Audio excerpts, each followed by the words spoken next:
All right, we're going to call this meeting to order. Okay. A little bit of reverb we're working through here. I'm good.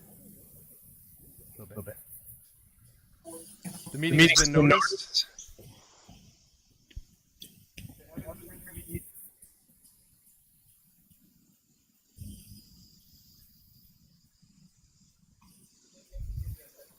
No, there's not. Oh, I'm sorry. Yes, there is. Along the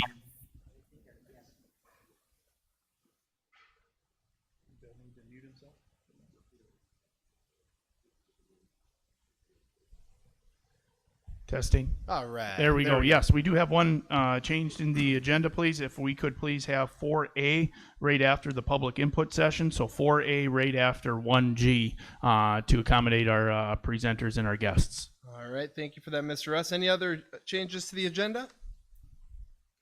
Hearing none, I'll entertain a motion to approve the agenda as presented. Motion from Mr. Wells. Do I have a second? I'll second. A second from Mr. McKenna. All in favor, say aye. Aye. Those opposed, same sign. The agenda is adopted. If everybody would stand, please, for the Pledge of Allegiance. I pledge allegiance to the flag of the United States of America and to the republic for which it stands, one nation, under God, indivisible, with liberty and justice for all. And Mr. Russ, if you could please announce our SASD mission statement. Yes, to educate all students academically, emotionally, and socially to inspire curiosity and resilience. Thank you for that. Item 1F, Mr. Russ, commendations. Yes, I'm going to go down to the podium.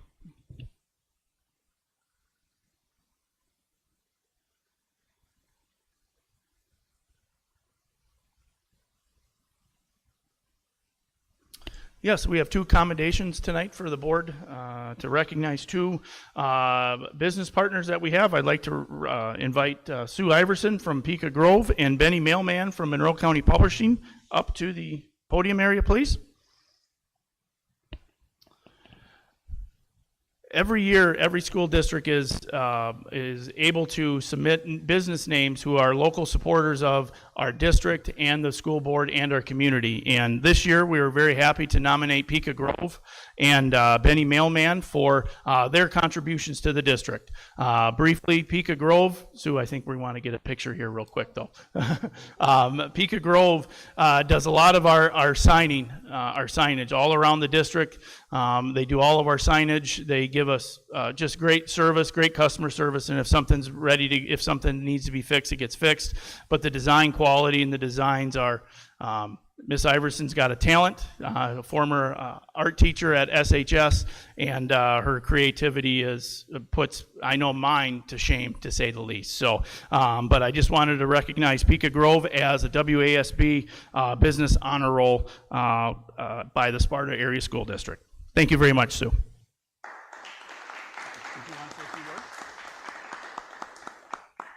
Oh, okay, not a problem. And we wanted to next recognize Benny Mailman of Monroe County Publishing. Benny is 2 years in our district. 1 year in our district. It seems like a bit longer than that, but Benny has been a very proud supporter at our board meetings and really publicizing the great things that's going on in our district. So we wanted to recognize Benny Mailman of the Monroe County Publisher as part of our 2023 Business Honor Roll as well. So thank you very much. Did you want to say a few words? A few words. Good evening, everybody. For me to be in Sparta after being away for so many years is unique and unto itself for me. To be standing here before you today, at first I want to say thank you, and I'm very honored for this because I am a vagabond. I have lived in so many different cities and followed my heart through this world, and lived in Cambodia for 6 years. So awards are something that I don't see a lot of because I'm never really in a place for that long to receive one. I have really enjoyed being back here. I have enjoyed, one of my first interviews was with Eric Ford, Principal Eric Ford. And one thing that I said to him in that meeting, and it still stands very true to this day, is that it is my belief, especially in such a chaotic world that doesn't seem to be slowing down in the chaos department, that you really need pillars in the community. The paper, I believe that it is my job and our job, my reporters' jobs, to make sure that we stand these people up and shed light on them. Eric, the principals, the superintendents, the boards, you all have a job that most people do not envy, right? You have a difficult job, and I can see that. And I can see it on your faces when I come here. And I can see the passion in Amy's, a lot of the things that Amy does and the questions that she has, not just in her, but in all of you. I've talked with Pat before, and Pat helped me out a lot when I came here to see some things that were difficult for me to understand. John, we had coffee when I first came here. Todd, to watch you on stage and to know how young you are, and to see the grasp that you have on what needs to be done and what is absolutely needed for the district is like, I'm like very happy to know that you represent this district. You are very enthusiastic about this, about the board, and I know I'm getting long-winded, but I know that I've been to meetings here until 9 also, so. Colin Burns Gilbert, I thought this guy's got 3 names. Wow, we haven't talked a lot other than just in passing, but my heart is with all of you. When I write things that are heavy, I don't sleep. And some of you have consoled me in those moments too, but I just really want what's best for the school, not just the school district, but for each individual, for all of you included. And I'm sad when things don't come together. And we just live in a world where sometimes that's kind of difficult for that to happen. And I just want to say that, again, I want to reiterate my thanks and for this accommodation. I think you're all such wonderful people. I really admire what you do. You are the pillars of the community, as are so many others. And I just want to say thank you, and it's a pleasure being back in my hometown after too many years. Thanks so much for that, Benny. So once again, thanks to Benny and Monroe County Publishers, and to Ms. Sue Iverson and Pico Grove. We really appreciate all that you do for our district. All right, Mr. Russ, item 1G, any public input tonight? I didn't see any. No public input tonight. Thank you for that. All right, with that, item 2A, annual seclusion and restraint report. We did switch to 4. Oh, I'm sorry about that. He's looking at me like, oh, wait a second. Yeah. All right, so we're going to go with item 4A. 4A, yes. Thank you.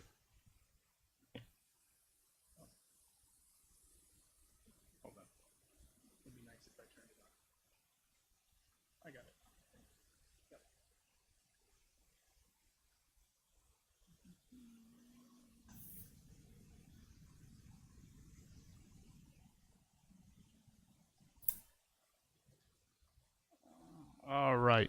I did have there's a handout at your place there for this. We met once again for our facility team. Once again, our facility team is Bray Architects, and Clint is here from Bray today. Markin and Johnson, and Craig is here from Markin and Johnson. And new to the board is Bill Foster, who is on Google Meets with us. Bill, can you hear us?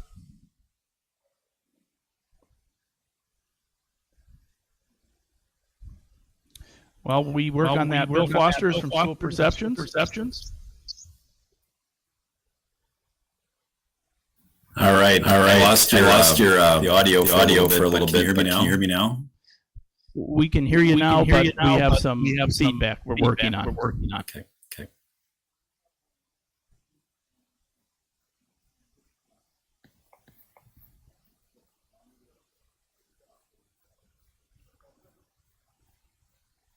All right. Well, we're happy that that Clint, Greg, and Bill are with us as part of our design team as we move forward. And tonight, this is an action item for the board. This is discussion and possible action on the school perception survey. We've talked about it. This is the draft number 21, officially on our backside for our team. So we've had a lot of discussions and feedback moving forward. So before we get into the order and to the discussion, I do want to let you know we are going to jump around in the survey a little bit. Mr. Foster has another commitment at 7 o'clock, so we wanted to get some key points out prior to 7 o'clock. We may not take that long, but we wanted to make sure that we got to all the points. So we're going to, we've already talked a little bit about setting the stage. The 21 drafts, and then we're going to jump into the facility side of the discussion and the survey. We'll take a little break for questions, and then we'll jump into the operating discussion, and then we're going to go through the entire flow one more time, just so everybody can see it from start to finish, and then we'll have a draft timeline, and there will be a time for questions, and if there's any action that the board wishes to proceed at that time. So once again, we've been here for, this is, I believe, the fourth time the board has heard this, and a lot of changes, and every time we get a change, we analyze the change, it goes to the team, and we move forward. So without further ado,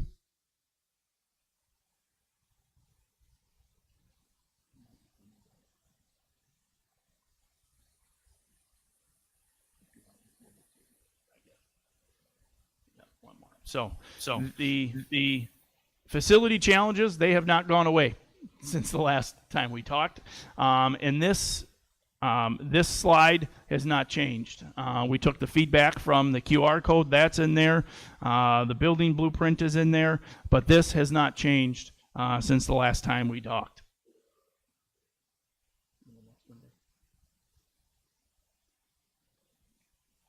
As well as these are some major other issues.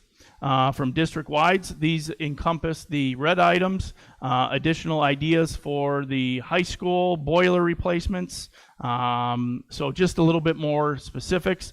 This area has not changed either, but this is just setting the stage for the needs for our facility. And if you recall on the slide before, on that QR code, that will be a place where community members can go to get in more in depth about the why behind these documents as well. So now we come into a new section. Based on feedback, originally we had three plans, a $107 million plan, $125 million, and $140 roughly. Getting the feedback, we broke up the three plans into a base plan and four others. So to give as an option for the board and the community it gave a little bit more about the flow of what we can do. So as a base plan and then adding on to potential ideas, it also sets the possible stage for future projects if the community says, we like the base plan, for example, but no more. It gives the community an idea about what the future may hold with future discussions, at least down the road. So for project one, and I'd encourage Clint, Leah, Craig, and Bill, if you need to just stop me and please add anything, but the base plan, we determined as a team and getting feedback that the 1960 edition was the biggest challenge that we faced and the area that we needed the most addressed. So in the base plan, it is once again, these are just a draft, once again, is to demolish the 1960 portion after a potential northeast two-story addition is built. So we would build the northeast addition, and then the 1960 addition would be demolished. Therefore, it would be no disruption to the academic flow of the day, rather than tearing something down, bringing in portable classrooms or anything like that.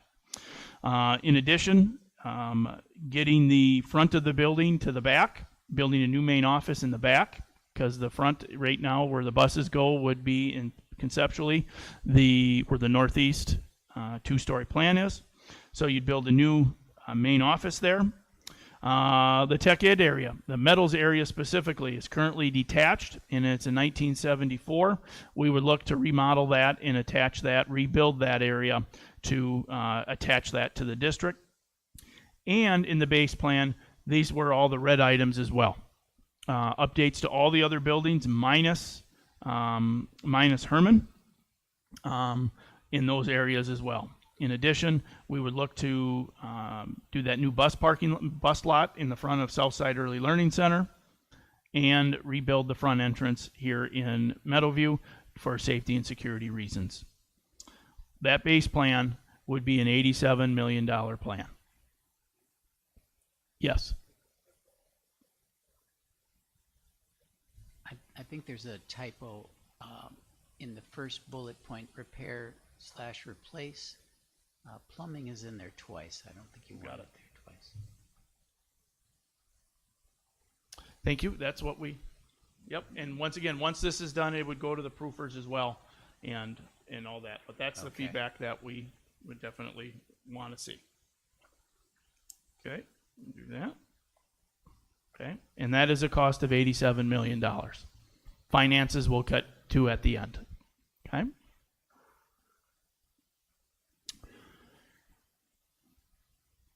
All right, moving on. So that's the base plan. Next would be Project 2. In Project 2, we would look to do some major renovations to the tech ed area, auditorium area, and we would look to redo the gym floor in the AA gym. That is getting to the near end of life, or end of life, and then the bleachers as well that we would look to be replaced. The gym floor is, like I said, end of life, and the bleachers, not really easily to get up if you're in the middle. There's no railings or anything like that, so we would look to increase that accessibility with that. So with that, it is an estimated $10 million. And new to this is that what priority would you be able to rank it as? So it gives the community an idea to say, hey, yep, this is a high priority. You know what? No, that's not a priority to me, or I'm not sure, I need some more areas. So this gives you a cost and gives the community a time to say, yep, I think this is a great idea. And it might be, I don't want to afford the 10 million, but they can still say, hey, it's a great thing to do. So they still have those opportunities. Project 3, also $10 million. We're looking to expand the agri-science area, redo the greenhouse, looking to upgrade the science and lab areas in the 2000 edition of SHS, and we would look to renovate and reconfigure the existing main office, because that would turn into student services. So that would be some renovations to make that a little bit more friendly in student services rather than a traditional office space. And we would look to replace the track and the field area there as well. And once again, 10 million, and the community can tell us how much of a priority it is. All along, they can give questions and comments. Project 4, looking to rebuild the kitchen area. And so the cafeteria and kitchen area would move to the back of the building next to the main office. The current cafeteria would turn into band and choir, and the band and choir would turn into backstage for the theater and other operations. The loading dock would change, would go to the back, and this would cost approximately $18 million. Once again, asking the priority from the community. And finally, the last project, the gym and fitness center, looking to build a 3-court gym. And the old gym would turn into the plan would be to a wrestling room and gymnastics area for approximately $15 million extra. And you would be able to give the priority to that. So the change in the projects, we went from 3 projects to 5 with options of less than 107 million. With the ability of the community to give feedback to the about the priority areas.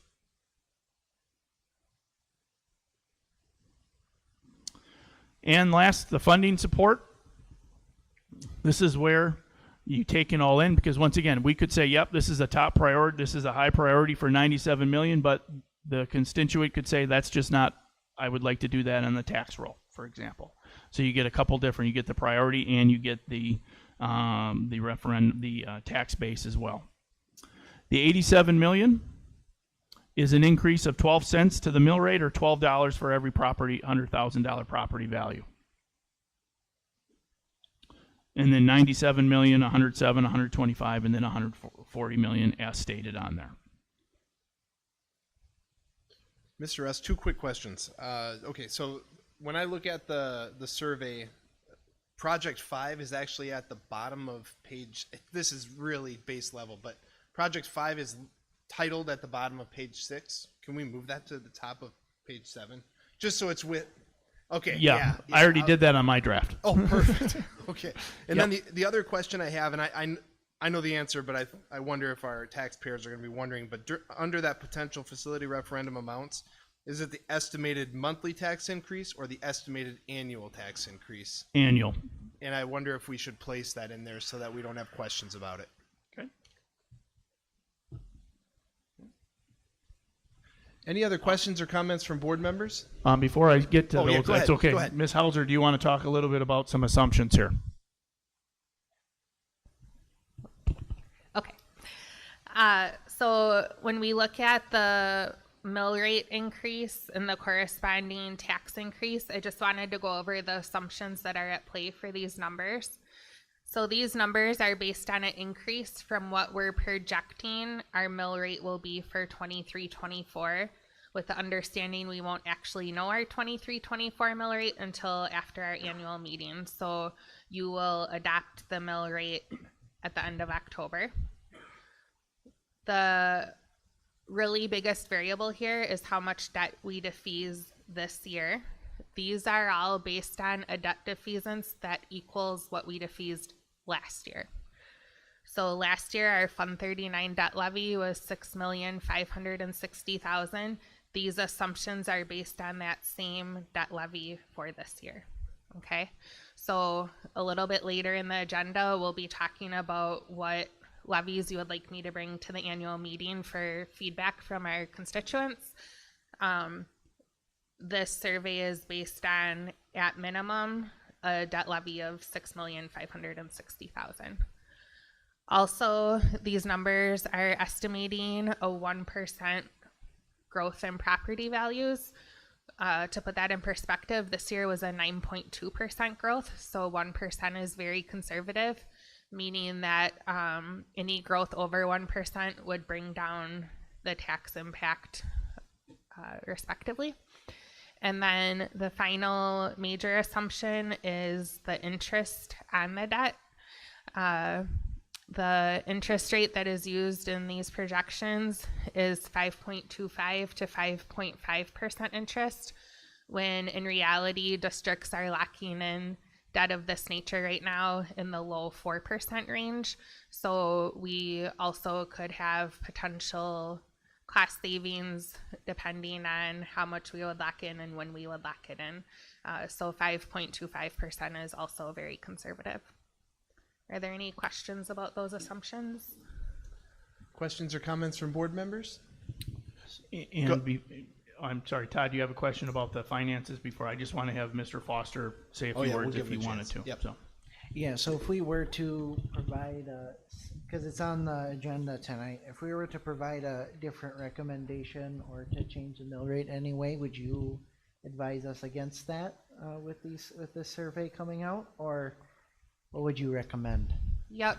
So in working with Brian Brewer, who is our consultant at Baird, we would recommend maintaining at least a debt levy of $6,560,000. You could levy more than that to defease more, but that would be the recommended, to keep it at least at that so that these numbers hold true.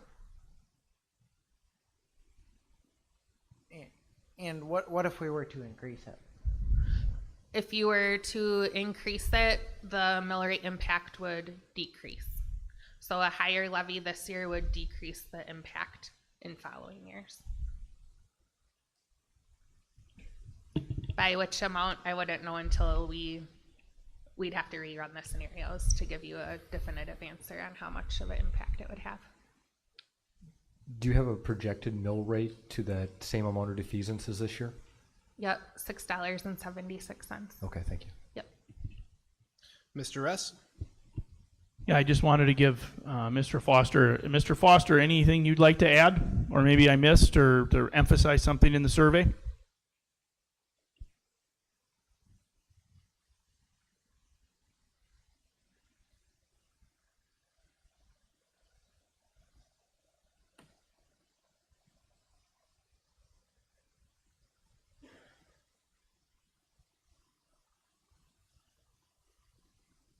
You've done a really nice job. No, I think you're in a nutshell. What we're going to hopefully do is be able to come back to the board and provide you with really two things. What are people's priorities or priority level in relative terms for each of the five projects, and then also that has to cross with. Are getting feedback. Hey, Mr. Russ. I wonder, would you be able to get him on the phone and we could have him at the speaker? Okay. And the other thing we'll provide you is really tax tolerance. How much money, if any, people want to put towards any of these projects. And our goal will be to have those two lines. Hey, Mr. Foster. Intersect to say these are priorities. And this is what people would be willing to provide from a tax standpoint. Dave, can you unmute me? Can you hear me? Mr. Foster, so what we're going to do, there's a major reverb coming here, so I think you're probably on the phone. So we're going to have you just chime through on the phone.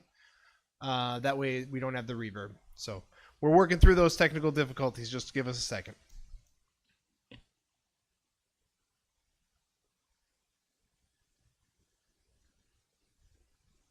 Yep, give it a try.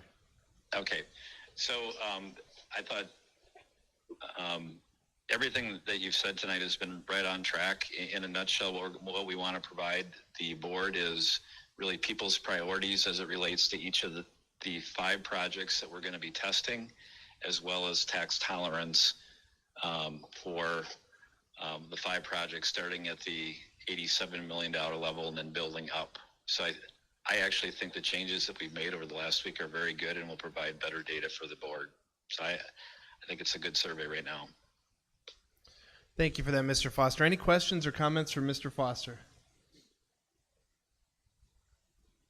Go ahead, Mr. Wells. I think I actually have a question for most of the team here. Perfect. So when people take this survey, if they approve of option 1 and 5, so project 1 and project 5, and then check the $97 million option, which one would you recommend the board to go towards, right? Because is it the dollar option that more people are focused on, or is it the project option that we need to focus on? Bill, could you hear the question? I can repeat it if you couldn't hear it. If you could repeat it, that'd be helpful. The question is, in the scenario where there would be support for questions 1 and 5 under the answers of preference, but the tax tolerance doesn't get us to that point, which of the data points do we trust? Well, you need both. And at the end of the day, what matters most is the money. And if you don't have the money, you can't spend the money. So if you don't have the money, you have to keep going down until you can cover a project.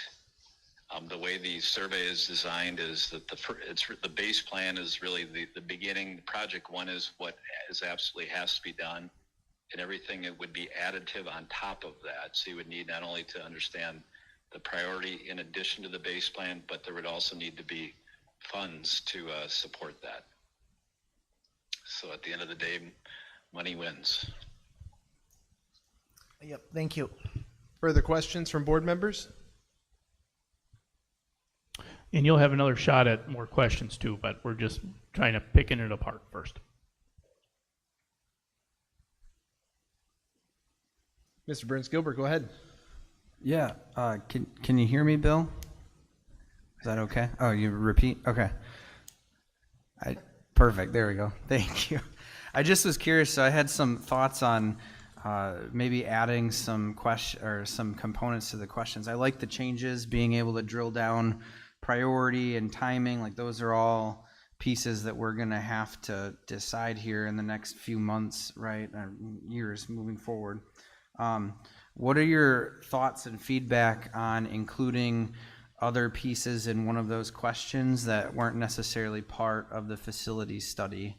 I'm thinking about a couple that have come up for us over the last few months. Montessori expansion, some of the original kind of projects that were described about accessibility with Meadowview and their fields. I also had daycare center being a community need, expanding for all-day pre-K. So those weren't necessarily seen as red in our facility study. What are your thoughts on us getting feedback from the community in those areas outside of the facility study? So within the questions we're asking, there were some other projects outside of this that we didn't ask as part of the survey, including some work at the Montessori, including a daycare. What would your thoughts be about adding more questions with some additional scope being added?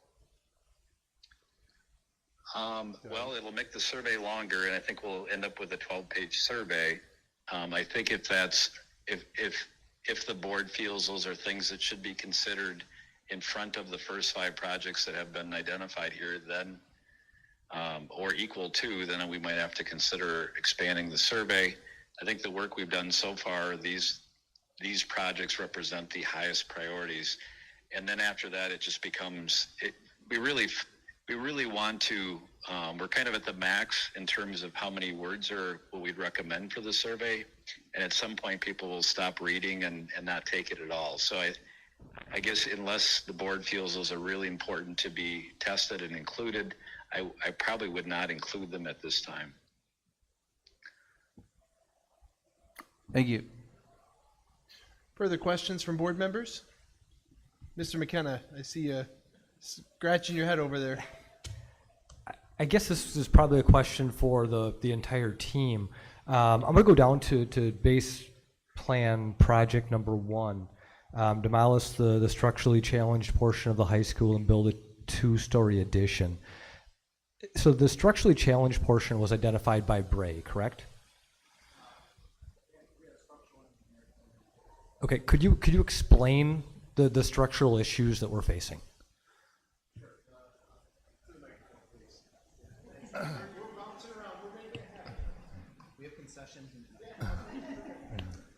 Sure. So the question there was the structural issues in the 1960s portion of the school. So again, there is a bowing of the precast structure in the classroom sections of the building.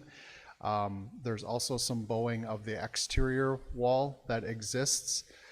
We do have there is a document that exists, a plan that was marked up at some point in time. We're not exactly sure, but there is some language on that indicating the amount of bowing that exists at that time.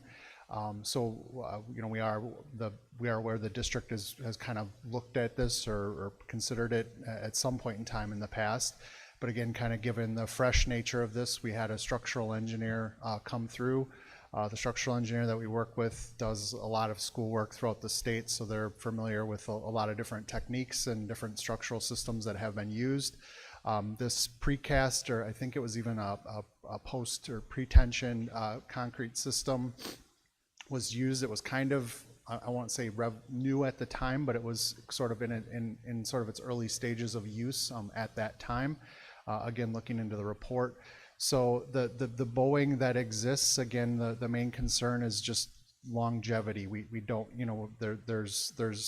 there's no concern for immediate concern, but as we're looking to potentially add on to the building to basically encircle that part of the building, and then also spend money to, again, replace roofing and do some other things within the building, in terms of making the best investment for the community with money, the idea and also the potential to kind of encapsulate that part of the building. The recommendation was to address that now, before there are issues with that are seen. The report indicates what the district should continue to look at and monitor in terms of the type of cracking that would be of concern. Again, there was no imminent danger or imminent concern for it, but again, in terms of making a good long-term investment for the district and not spending money now that we'll regret whatever, at some point in time down the road, it was, again, that was the recommendation. I hopefully that sums it up as best it does, but I think I got a couple follow-ups. Sure. So based on the report from whenever in the past to what we're looking at now, can you tell if the Boeing has gotten worse? Is it maintained stable? I'm not aware of their, and correct me if I'm wrong, Sam, but I don't have a report. There was some notations on a couple of floor plans of I think it said 2 inches was the amount of deflection that was noted on the report. Again, our measurements now don't show significant change of that or much change in any of the instances. Again, we only have that dimension only shows up in a couple of instances on the plans, so how thorough it was looked at, or I can't say to any degree that if it's gotten worse or better, or well, probably wouldn't get better. But in terms of the documentation and where we're seeing it now, there wasn't more deflection from when was noted on that plan. And Boeing to exterior walls is brick facade, not concrete and metal support or whatever's in the middle, correct?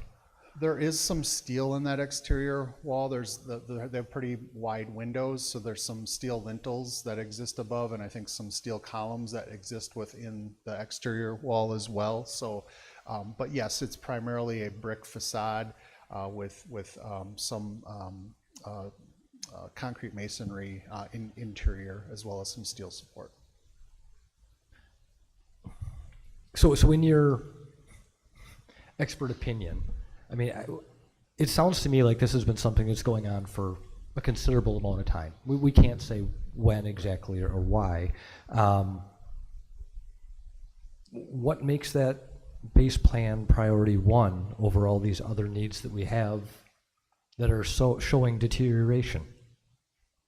This sounds like it could have been that way since the building was built. Yeah, that's.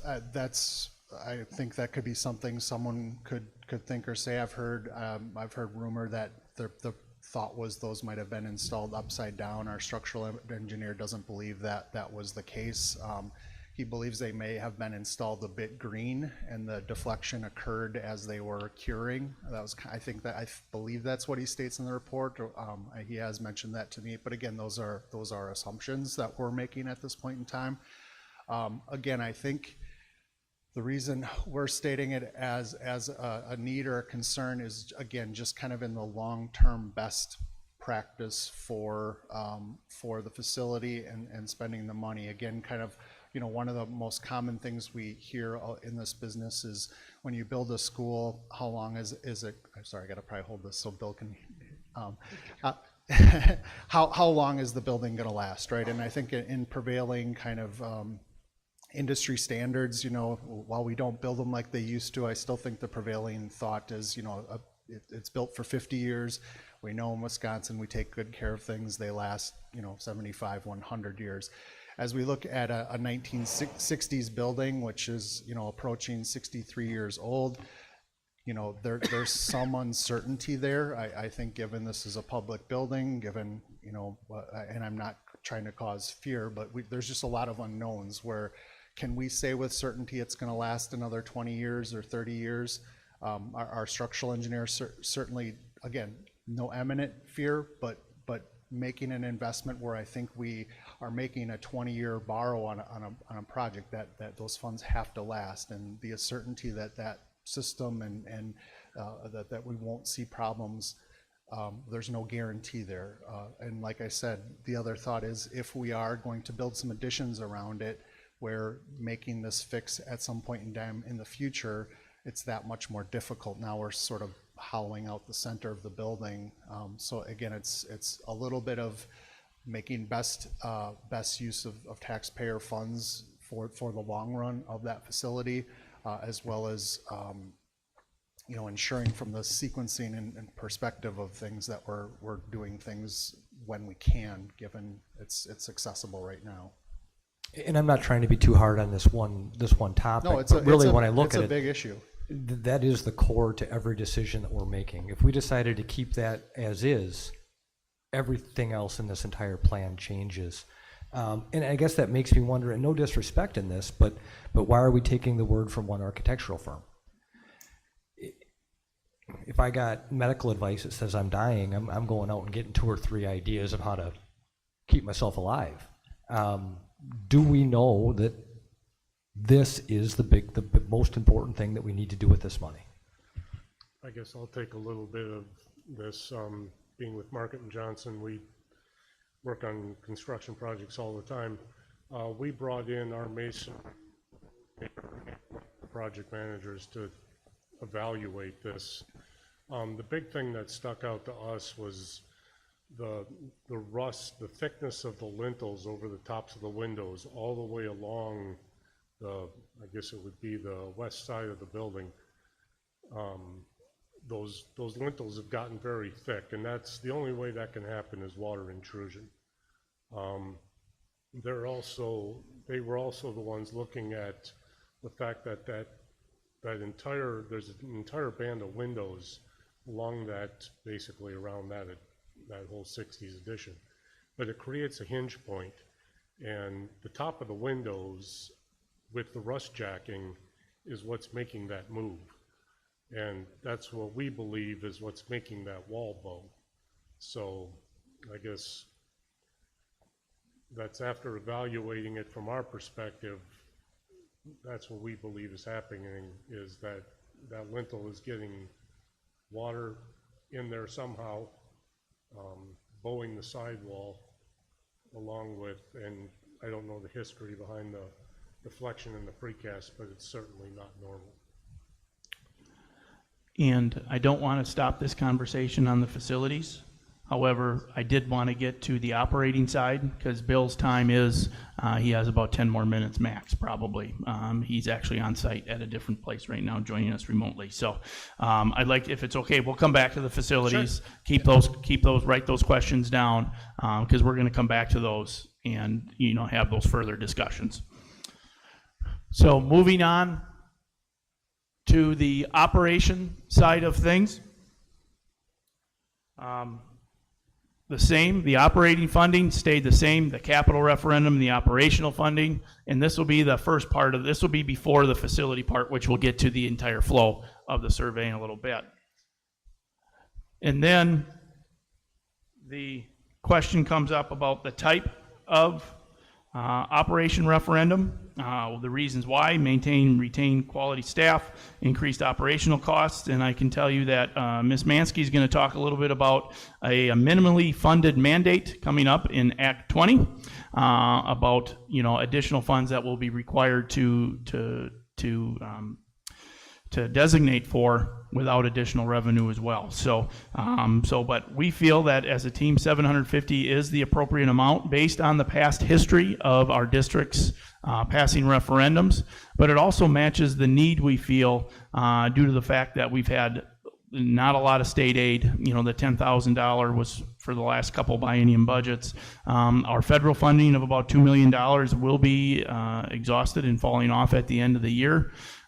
So we feel that the $750,000 operating referendum is a appropriate place to survey our community.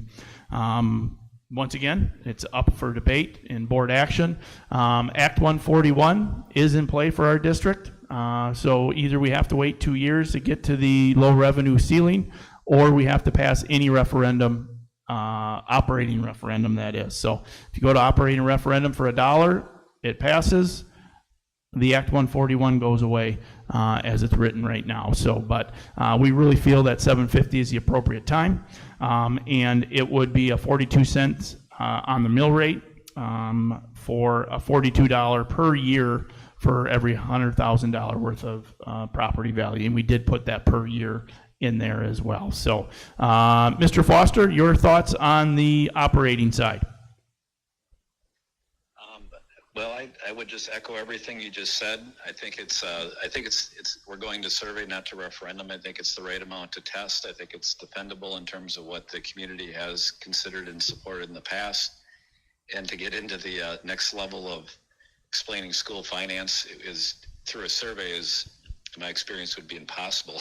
And there's a lot there. It's very complicated. There's a lot going on, but my recommendation would be to move forward with what's being proposed and ask people if they would support such a thing. And I think that'll give the board good information to decide on what to do next. Questions or comments from board members? Go ahead, Mrs. Lopez. Mr. Burns-Gilbert, I have written down childcare and all-day kindergarten. What was the third? Montessori expansion, was that the third? So Meadowview Field, accessibility and different things. Okay.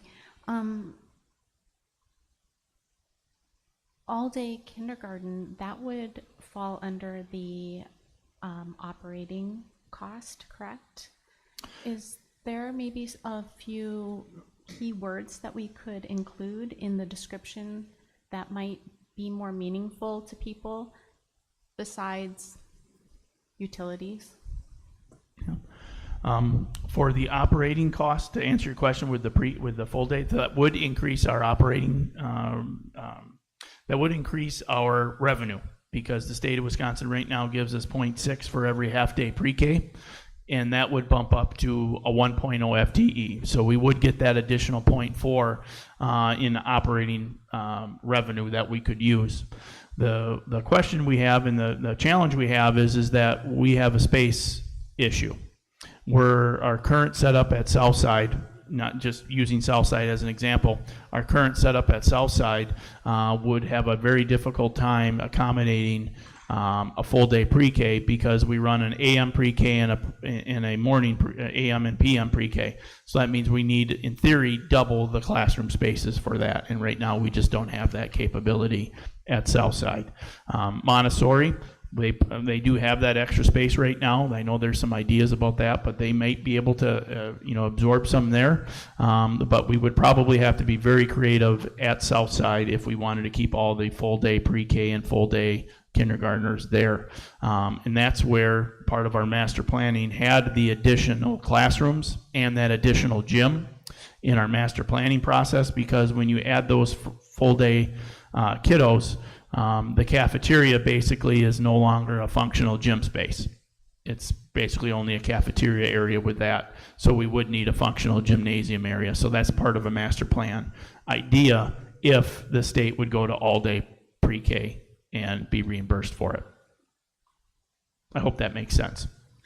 It does. So technically, to answer my question, it's yes, but in practicality for our district, it's no. I would say no, because it'd be on the facility side. Thank you. Other questions or comments from board members? Mr. Yes. Hendricks, go ahead. This, I appreciate the way this has been rewritten. It's very understandably complicated, but I need some clarification.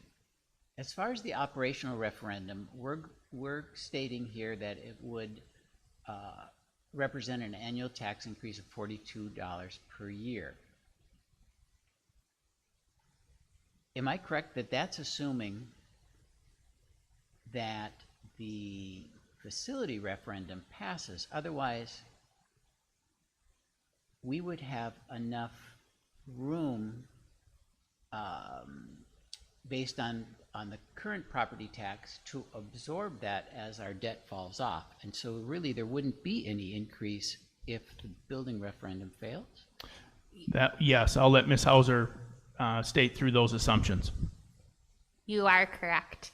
And we grappled with that for many meetings and what the appropriate way is. We ended up defaulting to I'll call it the worst case or the highest case scenario as far as the mill rate impact, but there is a potential it would be no new impact depending on how a facility referendum would play out. So this would be the highest level of impact, but it, without a doubt, could be less, all the way down to a zero new impact. And one of the reasons we also discuss is that since this is in that Fund 10, that operating, we just kept that in that blue bucket. That's what that would cost for that blue bucket versus the facility side, that's that orange bucket or the yellow bucket, that debt 39, the 39, Fund 39 bucket. So, but you're exactly right. If we don't go to a facility referendum and only a operating referendum, it would probably be a neutral impact, if not. Probably wouldn't have any impact, but what mill rate neutral is the term that I was told I need to use. Mill rate neutral, I like that. So my concern, and again, I don't know of a better way to state this than is stated here, but as I look at this, I'm thinking, well, we could get $87 million with only a $12 increase, or we could get $750,000 with a $42 increase. And so my concern is that we are going to, by the way this is worded, we're going to discourage people from the operational referendum, which in my opinion is more important, in favor of the facility referendum just based on the tax impact. Again, I don't have a solution. I'm just bringing that up as something that we will have to need to communicate somehow in selling this whole thing. John, I can make a comment to that. We definitely could change the way we do the impact if we so chose, you know, if you give the direction that that's how we'd like to do it, we definitely can. You're correct that it's all going to matter in how we message it. So similarly, I also thought a year and a half ago, we asked for $2.1 million with no new impact, and now we're asking for 700. So same idea, right?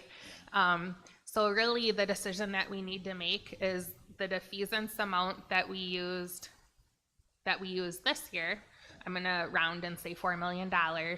How much of that would we want to offset a potential operational referendum versus a potential facility referendum? So right now in the survey, we have all of this year's defeasance going against a future facility referendum and none going against a potential operating referendum. But we could split that however we wanted, and then we just need to make sure that we communicate it fairly and consistently. So if we want to play with the impact, know that we could bring down the impact here, and then it would increase the dollar impact on facility. So really we can decide which bucket we put that in. And before we get to more questions, is there any other question for Mr. Foster? You see, he's got to go and Clint's arm is getting sore. Just want to say thanks so much for all your time and effort there, Mr. Foster. We really appreciate that. Have a nice night. Thanks, Bill. Thank you, Clint, for working with that too. All right, thank you. But yeah, Mr. Henricks, you pretty much quoted me in our meetings. Any other questions or comments from board members? Go for it. Yeah. Just some clarification. There are some things in here that I'm a little bit weak on. One would be the expanding the seating capacity of the auditorium. Do we know how many seats would be able to be added and the cost for that addition? I believe the number of seats would be up to, I believe, about 120. Yeah, I think the goal we were trying to get to is about 800 seats total. So we're essentially expanding kind of back into where the bathroom area is, kind of up into there. So again, we believe we can add about 4 to 6 rows of seating up within that area. Okay, and do we know the approximate what the cost would be so that we could say, well, it's going to cost a certain amount per seat? I apologize. We were looking at this in fairly broad strokes. Sure. With the entire auditorium work, and I can't isolate that. I just don't have it. Okay, so let me ask a different question then. With the 800 expanding to 800 total. The goal then would be to be able to seat the entire high school enrollment. It'd be pretty close to doing that, yes. The staff may be standing in the aisle monitoring, making sure the exits are clear. Okay, but we would be able to seat the projected enrollment for the next at least few years? Yes, yes. Okay. And I think one thing with the seats, the all new seats would come along with that renovation area, not just that. The entire seating would be redone. We would replace all of the seats in the I auditorium? believe so. Yep. The second area I'm a little bit weak on is replacing the greenhouse and redoing the ag area. We've got 7 science labs in that hallway, I think. And so my question is, we don't use them all. I think at least one is not used. Would we be better off just expanding the ag program into the labs rather than redoing that whole area? That would be one option. I can't say that we've, explored that recently or anything like that, but that would be an option. Okay.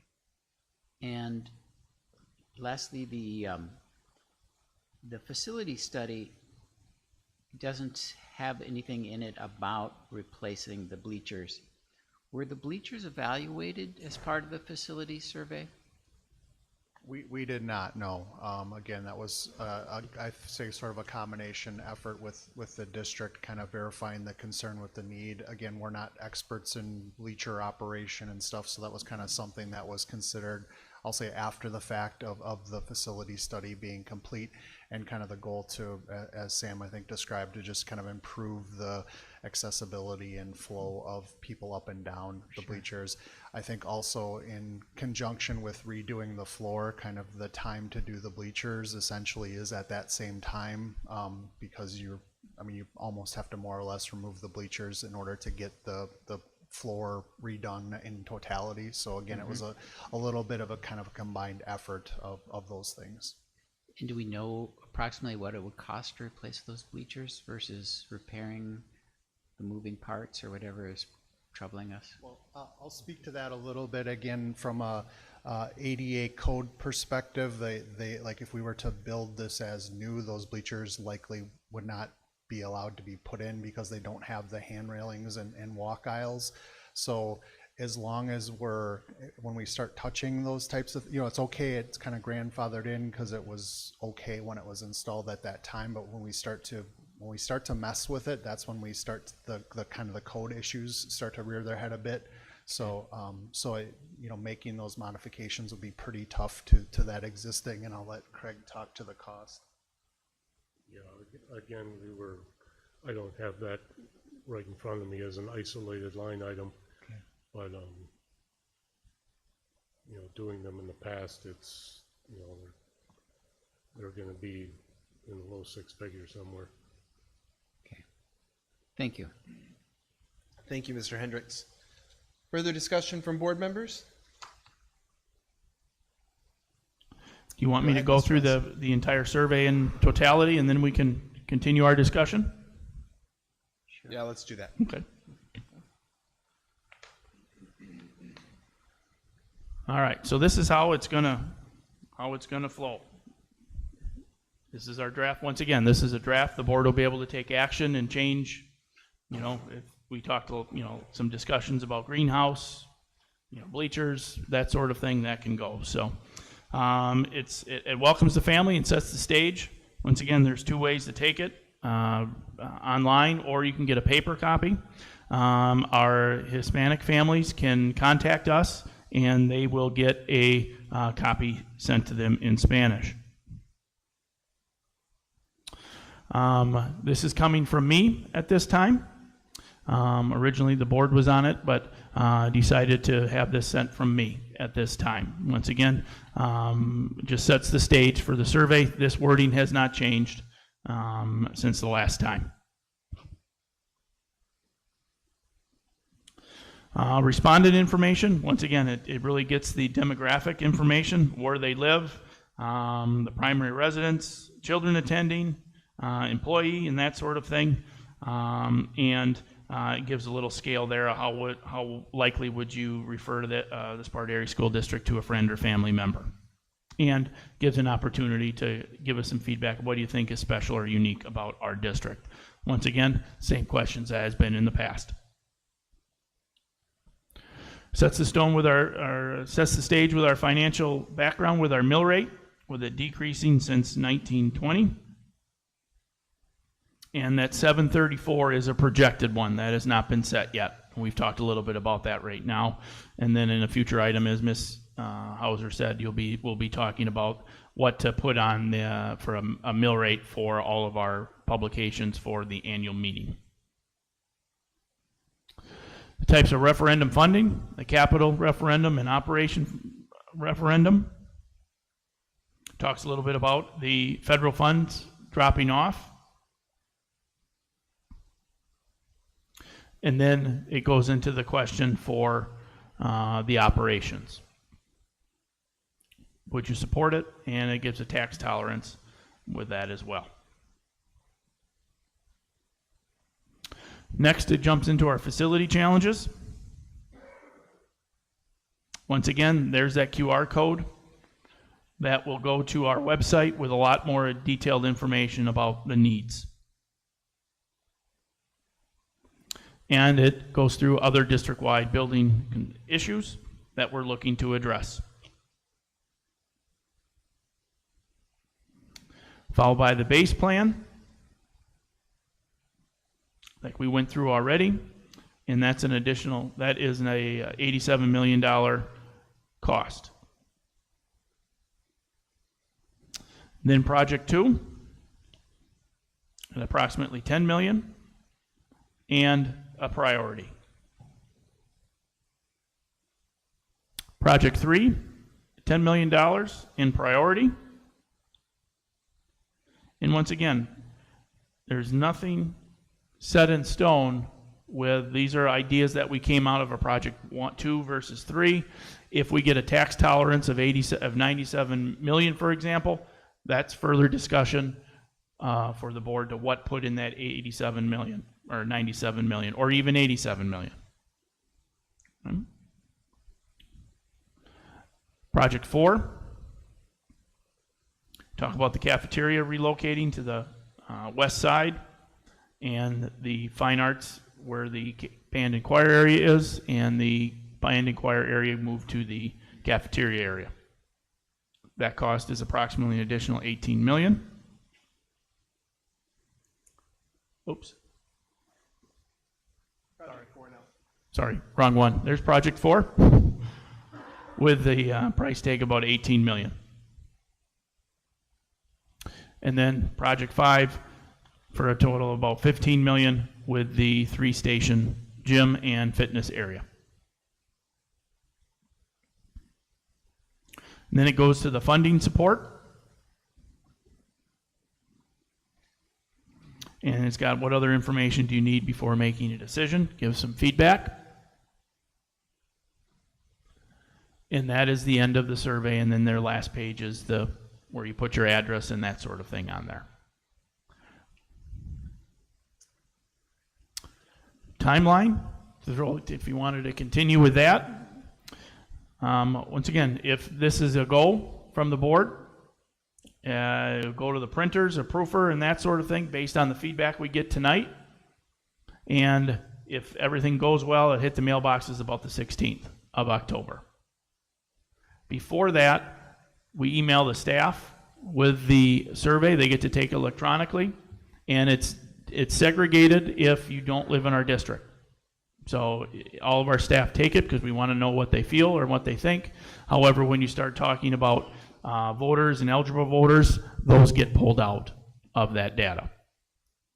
Looking at a November 6th deadline to take the survey, and then our goal would be to November 27th or the December 11th meeting, and we could hold a special meeting between those 2 weeks as well if we needed to move forward, and with the possible decision point of December 18th. Because by mid-January, this all has to be set. If the board decides to go. Those are all big ifs. Once again, the survey gives you data in regards to potential next steps.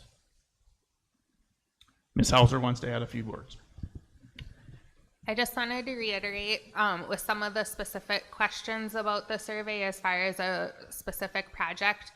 Should the survey come out that there's support for a referendum of some dollar amount, the referendum question itself will not be anywhere to the level of detail that the survey is. It might be something to the effect of approve X million of dollars for improvements to the high school and other district buildings or something to that effect. So if we think back to the last referendum, for instance, question 2 was $4 million to make improvements to existing elementary schools. We didn't say to put a pre-K addition on and so on. So we know this is high level. There's lots of estimating contingencies and things in here. So these are dollar amounts that any specific plan designs or any specific project designs could fit under these dollar amounts, but this is not an itemized budget. And we wouldn't even have that going into a referendum. That level of detail happens after we would have a successful referendum. So like if we think back again to when we had the referendum question to build a new elementary school, really all we knew was it would be an 800 student elementary school. We didn't know if it would be really anything else. We didn't know how many gyms there would be. We didn't know how the grade levels would be situated and so on. So I just wanted us to keep in mind that the survey kind of helps guide those future decisions, but a lot of those would come later on. And so we'd have flexibility to fund the different projects how we needed to when we go through that budgeting stage later.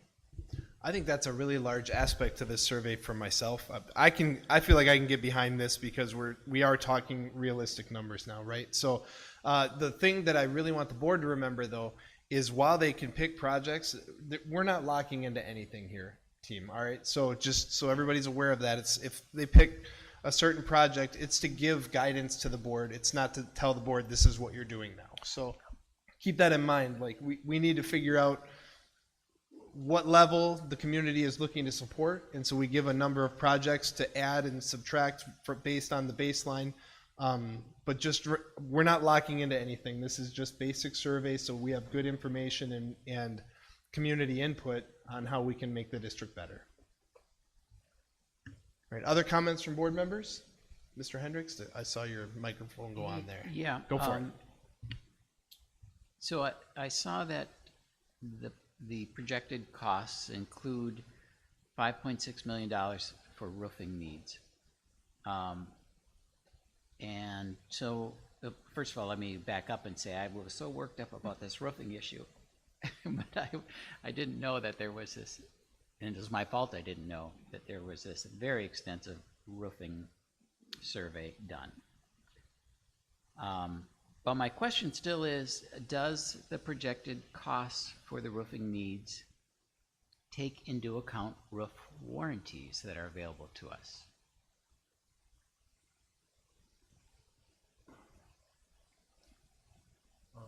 Basically, looking at, when we looked at the survey, the company that was hired to do that took core samples and basically reviewed all the roofs, and he put determination timelines on the roofing survey. I realize there is some roof warranties that extend past what the survey calls the life of the roof. But one of the things to consider is that roofing warranty basically fixes a roofing leak. They're not going to replace the roof. So one of the things we looked at is with the level of construction on this building, do you try to save a roof that has maybe, by the time we're that deep into it, may have 6 or 7 years on it, and go back 6 or 7 years from now and just peel that part of the roof off that has a warranty left on it? I mean, we can certainly evaluate that down the road. It's just for when we looked at it from a timeline perspective and a schedule perspective, it made more sense to, when you walked away from the building, it was sealed new building envelope. But the roofing report, whatever, didn't call for replacing all the roofs. It said, you know, $1,000 for this section and whatever for that section. Are we saying that we would still go ahead and replace those roofs and not take advantage of the warranties? I'm still a little. Well, And I'm not just talking the high school. I mean, we're talking the Montessori is a big part of that also of this plan, as I understand. As far as the Montessori goes and that type of thing, most of what we addressed in this level was the red items. If a portion of the roof landed on a red item, that's the portion we addressed. I don't, you know, not looking at it in front of me, I don't think we full scale replaced all the roofs in the district. There were some roofs that, when you look at like phase one, there's portions of that building that are going to be impacted by phase one, and those portions of the roof are in that phase one block of money. Likewise, phase 2, 3, and 4, and 5, the roof replacement is kind of sprinkled throughout that, and some of it isn't replaced at all. So without sitting down and, you know, figuring out exactly what we're going to do in this if we did have a project coming up, we would have to evaluate all that. Like Leah said before, there's nothing telling us that we have to do, you know, certain parts of the project. It will all have to be evaluated at that time, depending on what portions of the building get touched, if any. A couple add-ons. Was it his question, kind of asking some questions about the roof? So number one, we did share the warranty. On my behalf, I didn't have the warranty information. I thought we shared everything we had with the consultant. I have since shared the warranty information that the district does have for those roofs. They are going to go back and update the report to indicate those items as appropriate. The one distinction he made, again, part of their analysis was to do core sampling of the roof. So literally, you know, while you don't want to poke holes in your roof, we did want to see what the conditions were. And the item to note was that in some of those cases where, yes, a warranty still exists, but there was recommend for replacement, it was due to the wetness level of the insulation. And again, to the point earlier, that's not something that the warranty is going to necessarily cover, is again that full replacement. So it's kind of a little bit of those combination of factors of the amount of moisture they found in the insulation, the condition of some of those roofs as it pertains to what they believe is generally a reasonable level of repair that the warranty will cover as well. So those were a couple other just mitigating factors that went into their recommendation for a couple of those roof conditions. Thank you. I look forward to seeing the report with any modifications that are made based on the warranty information. So for the survey that the facility report that's linked to the survey that was done by Bray, why doesn't that the pages that reference roofs, why are they all listed as installation as unknown? Because again, I think in some of those instances we didn't have all of that information. So again, likewise, once we get the revised report, I think that had a little bit more of that information included, we can also update our report. But we did our absolute best to indicate what information we did have available within there. Okay, thank you. Further questions or comments from board members? Go ahead, Mrs. Lopez. Thank you. So I think it's kind of a savvy thing that the committee did, or the group of people working on this, to kind of give the option for this a la carte purchasing of different items. I mean, who doesn't want to add fries and, you know, a shake to their meal? I think that perhaps starting at the 87 million is optimistic. However, at this point, I think that we do need to move forward with this and get some results back from our community, and hear from them what their thoughts are about this whole process. With the operation referendum and the 750,000, passing a referendum of any amount will increase our low revenue ceiling by 1.9 million about, which is essentially a tax to our taxpayers. It's an increase in the amount that we can tax them. So I think that asking for 750, knowing that it resets Act 141, if the legislature doesn't do that for us, I'm not so sure that I'm comfortable with that.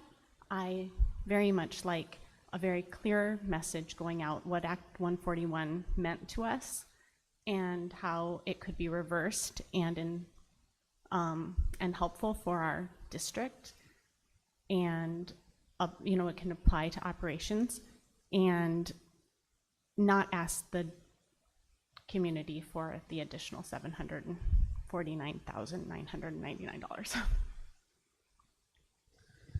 If I can speak to that, so I mirror that. Like, when it comes to the point where we make that decision, 750 won't be my number. Like, but I am interested to know how our community feel. Like, it would be interesting to know if there would be enough support for something like that.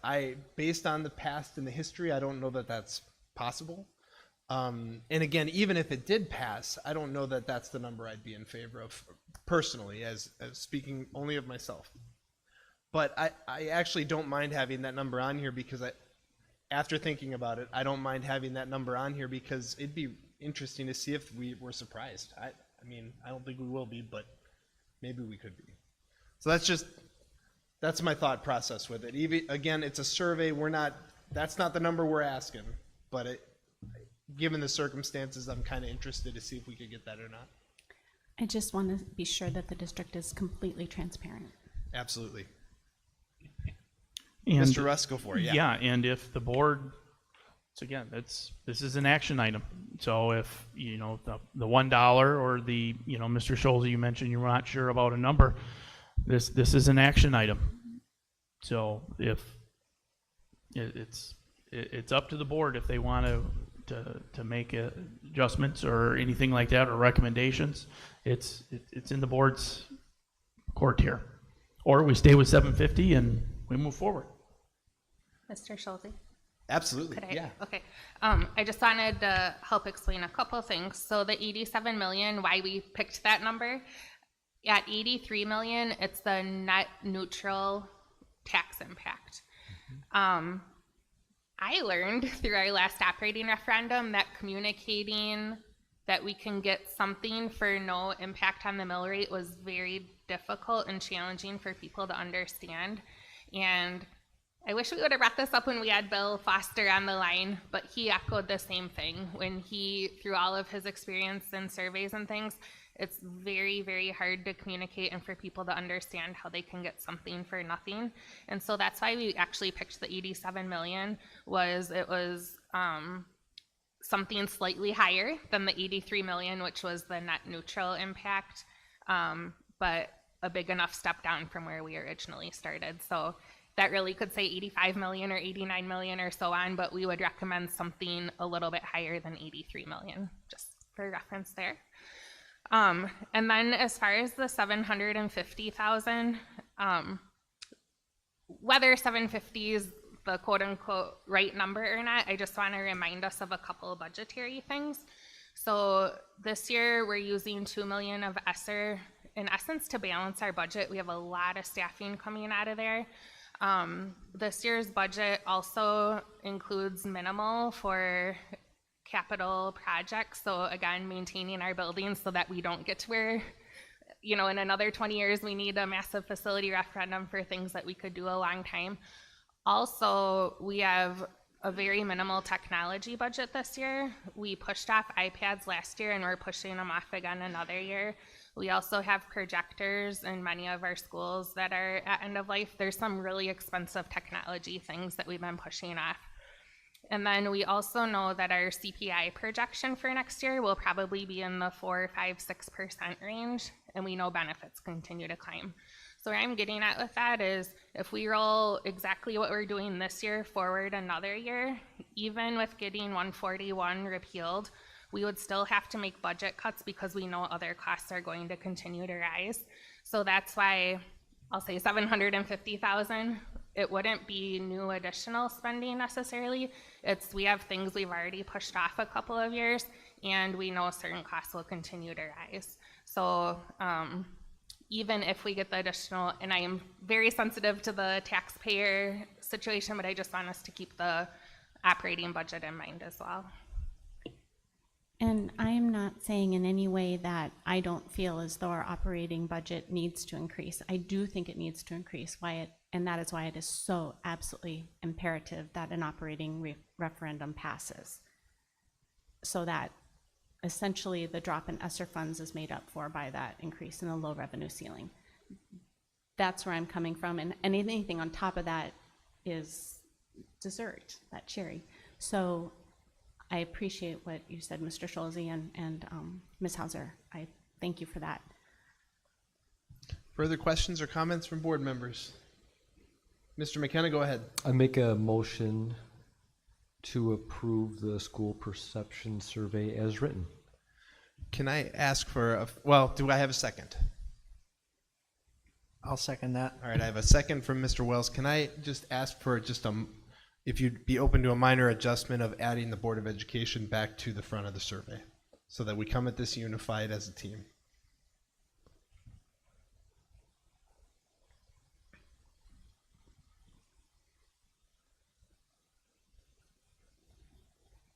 No pressure.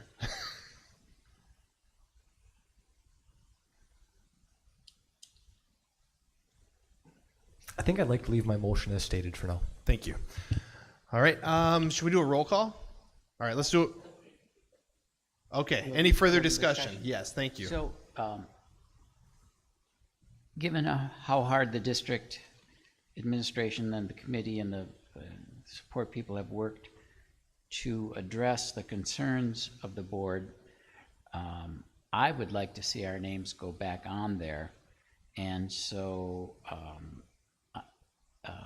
while I endorse the survey, I'm going to vote no on the motion with the intention that I would, if it fails, I would make a new motion to include the board members' names. If anybody else has comments in regards to adding names back on, I'd be more than happy to hear them. Further discussion from board members? Mr. Wells, go for it. Yeah.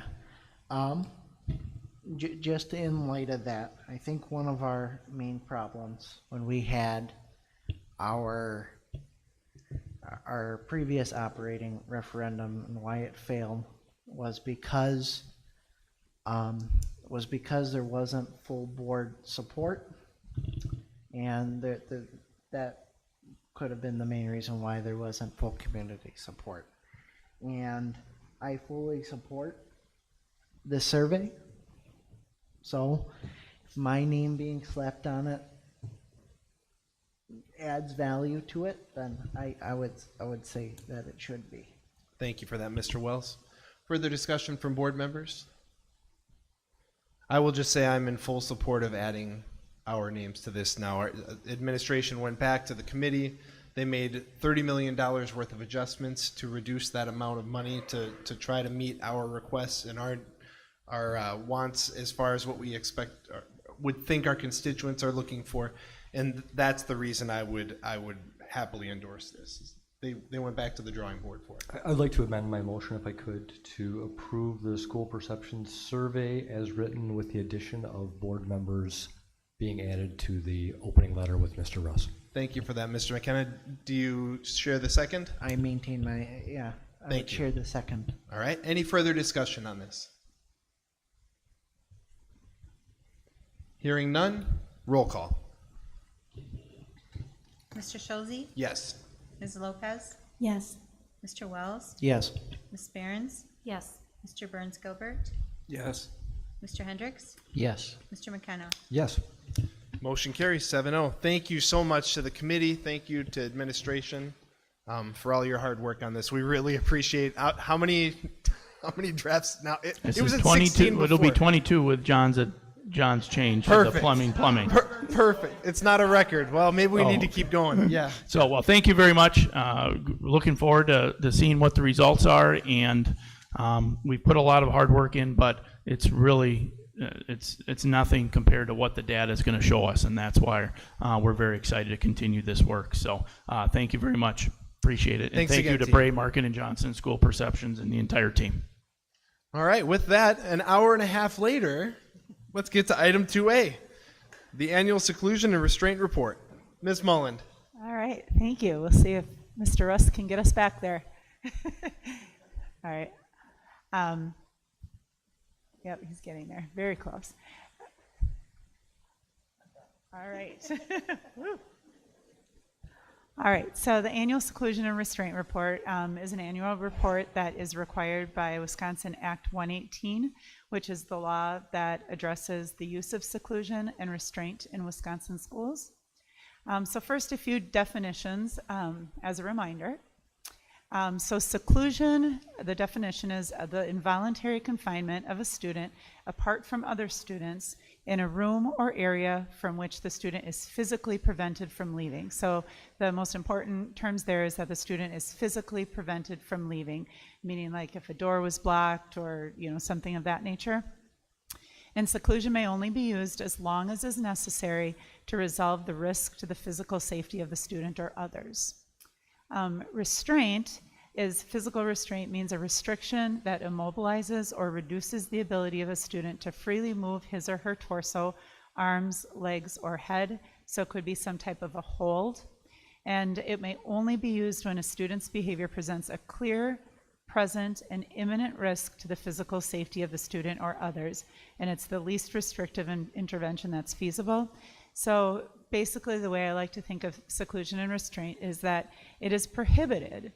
It's not something that we do or want to do. It's prohibited except when there's an imminent severe risk to physical safety of self or others. So the goal, of course, is to limit the use of seclusion and restraint. So here is some data in regards to our use of seclusion and restraint. We were talking big numbers with the budget, millions. Our magic number here is 16. So we had 16 total incidents of seclusion and restraint for the 22-23 school year. And this chart indicates by building where the seclusion and restraints were occurring. So we can see that there were 7 seclusions in the district. So 6 were at Southside Early Learning Center and 1 was at Sparta High School. And there were, let's see, for the restraints, there were 4 at Southside Early Learning Center, 1 at Herman, and 4 at the high school. One thing that might stand out to you is to see that 10 of our 16 incidents were at Southside Early Learning Center. So just to put that in a little context of what that looked like, there were only 2 students that all of those seclusion and restraints were pertaining to. And each of those students were students that tended to, we call it elopement, or they tended to run maybe out of the classroom, but more importantly, out of the building and perhaps down the street when they're escalated. So as you can imagine, that does present an imminent risk. So those might be times where a teacher, administrator may have needed to restrain, meaning physically hold the student, guide the student back to the building, or seclude in a room to keep that child safe. Incidents at upper grades, so like restraints at the high school, were mostly related to fights. So I just wanted to share some of that just to put the data into some context. The annual report by Act 118 also requires us to analyze our data by disability status. So you can see here that only one of the students that was involved in a seclusion or restraint was a student with a disability, and all of the others were not students with disabilities. And then finally, this shows our district's trends of seclusion and restraint. So this is pretty powerful data to show that back in 2017, 2018, we were at approximately, 175, 125, 35 seclusion and restraints across the district. And then we can see that in 2019, 2020, and 2021 significantly went down. Of course, the 2021 data we know is, and even the end of 2020 was, we weren't in building for much of that time. But the great news is that 21, 22, and now 22, 23, since we have been back in building, we still have rates that are significantly declined from what our rates used to be. And we can see that we're flat compared to last year. Each year we were at 16 total incidents. So you might be asking then, well, what do we do to try to reduce these incidents? De-escalation is one of the main keys, is how we go about this. So we always want to focus on prevention. Once a child is escalated to the point where they're exhibiting behaviors that are a severe risk to themselves or others, it is very difficult to get them down at that point. So we have de-escalation techniques and focus on that prevention. What we did this school year as a part of our in-service in August is we provided some de-escalation training to all staff in the district, not just all teachers, all staff in the district were invited to participate. It was an hour-long session. In the future, could we even have more time devoted to this? Absolutely, it's that important, but that's what we were able to carve out. So we do feel really good about being able to have all district staff trained. We also participate in problem-solving meetings at every level, so whenever there are students that are showing patterns of escalation, we're meeting in teams to kind of work through positive behavior interventions and supports. We do functional behavior assessments, which are really looking to find the root cause of the behavior so that we can provide interventions that kind of intercede with the kind of what's triggering that behavior. We also have an approach called collaborative and proactive solutions, which is really trying to find the lagging skills. So not just like what's the trigger, but what are maybe some skills that the child doesn't have that if we build on those skills, then their behaviors will not get to the point of that escalation.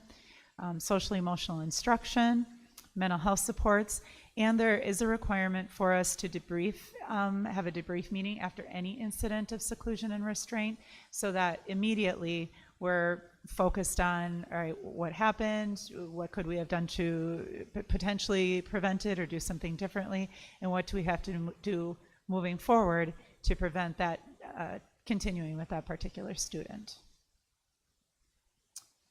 So any questions from any board members? Questions from board members on this topic? Mr. McKenna, go ahead. Could you go back to the slide that had the total numbers by year? This one? Yep. I've kind of learned in my short time up here on stage that there's sometimes that things look really good in graph, but in real world they may not. I'd love to believe that we came out of virtual and all of a sudden our kids didn't need seclusion and restraint. But that happening in a year we had a record number of discipline issues seems odd to me. Did the way we report change? Did we have a different process?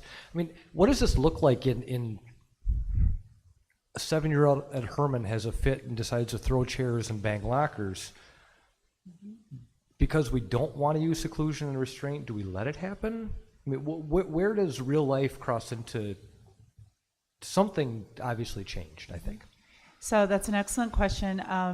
One thing that I can say is that the law is very clear that seclusion and restraint is only to be used when it's a physical risk, an imminent to a person's physical safety. So if a student is throwing chairs, if, you know, typically what we like to do is clear the other students so that, you know, it's much easier to move 20 students who are not escalated rather than one student who is. So that's an example of where the law is clear, right, wrong, or indifferent, but the law is clear that that would not be a time that we are legally permitted to use restraint or seclusion. Did that law change from 2017 to 2023? That part of it, no. The law did change in 2020 just in terms of some different reporting requirements. One thing, so first of all, I can't speak to all of the previous data as far as simply because I wasn't in this position, I would say. But one example I can think of is that we limited the availability of seclusion rooms. So for example, Herman was purposely built, is my understanding, it was purposely built without a seclusion room, whereas some of our previous elementary schools did have seclusion rooms. Further discussion from board members? Go ahead, Mrs. Lopez. Okay, so maybe I'm being too literal, but I think I heard you say that if a student is throwing chairs, that would not be an incident in which we would legally be able to restrain that child. And instead we would remove 20 children from a learning environment and have that loss of learning in order to, I'm not going to say in order to not have it show up on a report, but legally that's not a reason why we could restrain a child or remove them from the classroom? That is legally what that law indicates, yes. Isn't throwing a chair an imminent physical risk to another person? Does it have to be to the child doing the behavior? So what I mean is if there were students that could be injured by that, then yeah, that would be an imminent risk to other students. But what the law is clear about is that there's more risk to that individual's safety by putting hands on them, and it tends to escalate that student more. When a child is in seclusion, they are not, I'm assuming, in a room alone. They are with a staff member or two. So if a student is in a seclusion room, there must be eyes on that student at all times. They're not in a locked room. We're legally prohibited from having them in a locked room. There must be a window. Again, this happens very rarely because there are many reasons why we wouldn't want to do this to a child. But yes, they are always, I'm not going to say that a staff member would always be in the room with someone because again, they're escalated, but eyes are always on the student. Thank you. Further discussion from board members? Yeah. Mr. Wells, go ahead. Yeah, by any chance, have we done this report before 1718, or has the law hasn't been in place since then? The law, a version of the law, has been in place since, don't quote me on this, but at least 2011, I believe, was the first time. It wasn't Act 118, it was Act 121, don't quote me on that either, but they revised it. And so I'm not sure when the reporting requirements started. I just know that with the March of 2020 version, the annual reporting requirement was a part of that. And I'm guessing perhaps it was before that, since we have data from 2017-18. I'm just curious if you could share with me like the previous 3 or so years of data, if we have it. Previous to 17-18? Yes. I will sure do my best to see if we can locate that. All right. Yep. Thank you. I think that would be interesting as well. Further discussion from board members? I just have one more follow-up. Mr. McKenna, go ahead. Sorry. I'm assuming by timeline here and knowing this kids that are in Herman now came from multiple different schools that it sounds like had seclusion rooms and then went into a elementary school that was built purposely without one.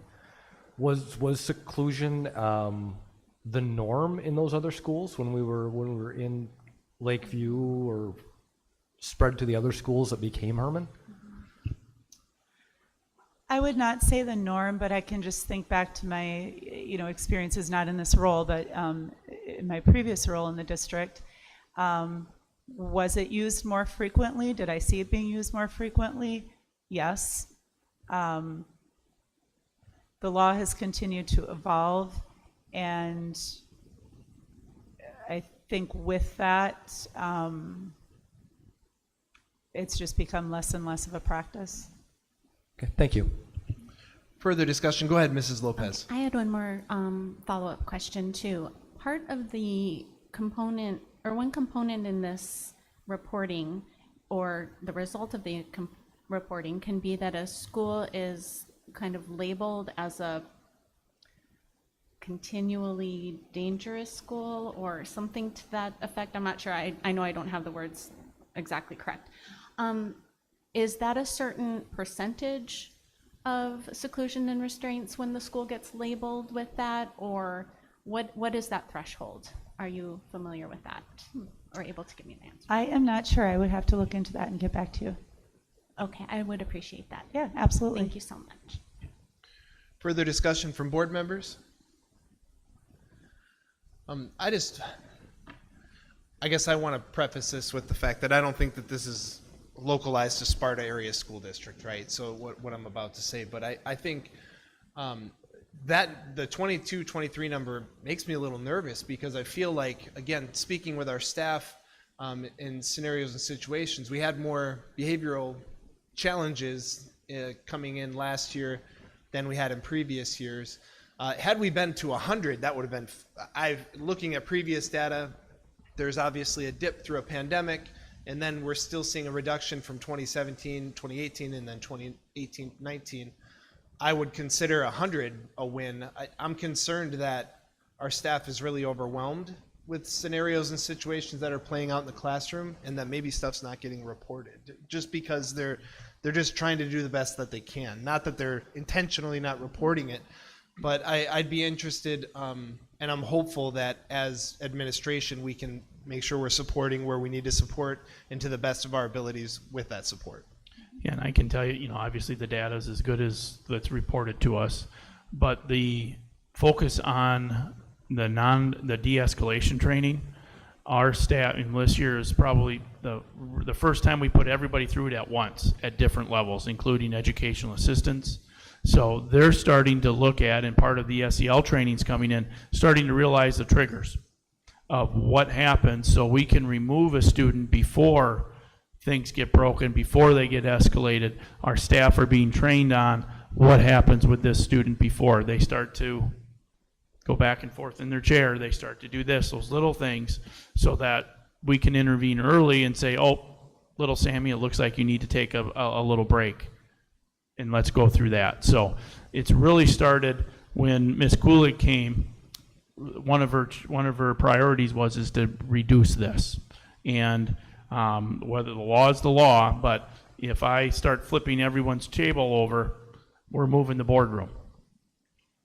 Mr. Gonke's not coming, putting the hands around me in a certified hold for that. So, but it's really, so Mr. Gonke to say, hey, little Sammy's getting a little agitated, let's go take a walk. Let's remove them before that, so it's not that big disruption. So that is the ultimate goal, and we're teaching our kids little by little about how to say, Mr. and Mrs. Teacher, I need a break. Oh, rather than getting escalated. Fidget toys or anything like that. So I know the staff works very hard to do that, and the last resort is to put hands on to do, or put a kid in a room that they can't physically leave. And Ms. Mullen, just to finish, I'm thankful for what you and Ms. Kulig have done and how you handle it all as directors, and I'm thankful for all the behavioral supports that you're putting into place. And I guess I would just say, as we continue moving forward, let's not get complacent. You're not right now. I know you're not. And let's just make sure we're doing everything we can to provide that support to every administrator, every support staff, and every certified staff. But thank you for what you're doing. Yeah. Really appreciate it. Thank you. And just to add on to that, to be clear, these numbers have gone down, which is good, but that doesn't mean that there aren't challenges, because there certainly are. Just handling them in a different way. Perfect. All right, thank you for that. Item 2B, Wisconsin Act 20 report. Ms. Mansky. Hello. So in the state of Wisconsin, they have passed this new Reading Act 20, and that was in July. And so my purpose today is to go through the requirements that are a part of this Reading Act 20. I have done a similar presentation at each of the elementary schools so that all of the elementary staffs have heard this as well. So what is it? The Reading Act 20 is reading legislation, and really the goal is to improve students' reading skills in the state of Wisconsin. This is primarily focusing on changes to the reading instruction that we provide at grades pre-K through grade 3. And Dr. Wendy, it does include charter schools as well. When I presented to Montessori, we didn't know that answer yet. Just so you know, there's been a lot of new information coming out. Mr. Russ has attended several things. I've attended several things. Ms. Moland has attended several things. So we're all doing lots of learning. And just so you know, there are still a lot of questions. And every time I present at a staff, they do ask questions, and a lot of the questions I say, I don't have an answer to that yet. So just know that if you ask me questions tonight, that might be my answer to you as well. This act was signed into action July 19th of this year. So there's three kind of areas within the requirements of this act. One is that there are changes into our reading instruction. Another is changes to the testing process. And finally, changes to the interventions in the area of reading. And I'll address one of these at a time as we go. So thinking about reading instruction, the big change is that the curriculum that a school district uses must follow the science of reading. And that science of reading is essentially instruction that is systematic and explicit and consists of all of the following. So the first one is phonological awareness, and what that means is the ability to work with sounds and words. So that's kind of the big umbrella, and then phonemic awareness is kind of underneath that. Phonemic awareness is being able to hear, identify, and move or replace sounds within a word. So like when we're doing rhyming work, when we say if you change the in mat to a s, what would you get? Sat. So kind of playing with the sounds of words. Phonics, which is taking those sounds and matching that to letters. So when we say k, at, and then we help kids to spell that, that's a C-A-T. So putting the sounds to the letters to the sounds is phonics. Building background knowledge. So a really big part of comprehension is having background information. So if I read a book about the ocean and I don't know what coral reef is, I'm not going to comprehend that book. So how do I build background knowledge so that I can understand what I'm reading? And a lot of that background knowledge comes within content reading. So science and social studies texts really give students a lot of background knowledge. Oral language development, so within the standards we would call that speaking and listening. So the ability to put your thoughts together and express yourself is part of that oral language development. And we work on that even within morning meeting structure. So that morning meeting through Responsive Classroom has sharing as part of it. So we kind of embed a lot of these things throughout the day-to-day practices in our classrooms. We must work on vocabulary development. Again, a lot of the content reading helps students to grow their vocabulary knowledge. We must provide instruction in writing. We must provide instruction in comprehension, and we also must work on reading fluency. And so I want to just say reading fluency is not just the speed that you read. Reading fluency, the top part of reading fluency is really the accuracy, so reading the words that are on the page correctly. Prosody, which is basically reading with expression, so pausing and using, stressing different points of a text. And rate is actually like the last thing that we look at. So not just, a lot of times we think, oh, fluency means you read really fast. Nope. And if you have young children, please never tell your kids to read faster. Just help them to like read with expression. So all of those areas are embedded, need to be embedded into that instruction. And that's systematic and explicit. So systematic means that I have to have a really clear, structured plan for how I'm teaching that. So instead of just, oh, today I'm going to do this, and tomorrow I'm going to do this, and the next day I'm going to do this. So systematic means that I have a really clear sequence that I'm following within that instruction. And then explicit means I'm really stating exactly what I want the students to learn. So that was a really big definition of the science of reading, but I hope my elaboration helped you to understand what that phrase really means. So what the state is asking us to do is, well, the state is going to put together a list. They have a team of 9 people that have background in science of reading, and they are reviewing curricular materials right now in the area of early literacy, and they will be posting this list of acceptable materials. The goal is December 1st. If the district chooses to purchase a new resource, up to half of that of the cost will be reimbursed by the DPI. So the next bullet, you can see that our current resource, which is units of study, will most likely not be on that list. And the reason that I can say that is the district or the DPI uses Ed Reports as a place to review. Ed Reports reviews many different curricular resources, and they have a set of criteria that they evaluate based on. If the resource meets their criteria, it gets a green lit and it says meets expectations in those variety of areas. When you look at Ed Reports, units of study does not meet expectations, and so I would say I'm 99% sure that units of study will not be on that list. That resource was purchased in, Siri and I looked around, and we think it's either 2016 or 2017 is the year that was purchased. So clearly it's been around for several years. One option could be we could go back and make revisions and spend hours and hours to try to make units of study align with the science of reading, but realistically our smartest move will most likely be to purchase a new resource. We have already made some changes to meet the needs of students because we found that there were some gaps using units of study. One of those changes is adding phonemic awareness instruction for pre-K through first grade. That is using a resource called Heggerty? Is that right, Toby? Heggerty? Yes, Heggerty Phonemic Awareness, which like that drill I gave you to change the in Matt to us. So it has a lot of those types of activities playing with the sounds, and we use that for pre-K through first grade.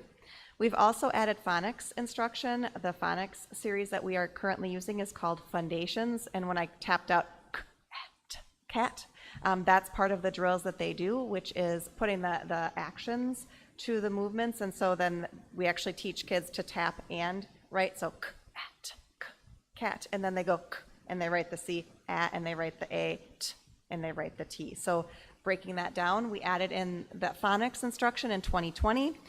Clearly, since we added it in 2020, that first year was interesting because of the dynamics with the cohort model of when we first implemented. And then we've also really looked at the lessons and done some adding and deleting of the lessons to really match the standards that we've determined in our Guaranteed and Viable Curriculum work to what we've been doing in the classroom, and that has been ongoing work that we've been doing. So another big part of Reading Act 20 is that the teaching of the 3 cueing system is not allowed, and I know that to you is like, I have no idea what 3 cueing system is, and Mr. Russ didn't either the first time he heard it. So the 3 cueing system is really looking at the meaning, the syntax, and visual cues. And so when I've worked with students in the past, I've said, does that word look right? Does it sound right? And does it make sense? And really what we've learned is that practice is encouraging kids to guess at words rather than to look at the letters and sound out words.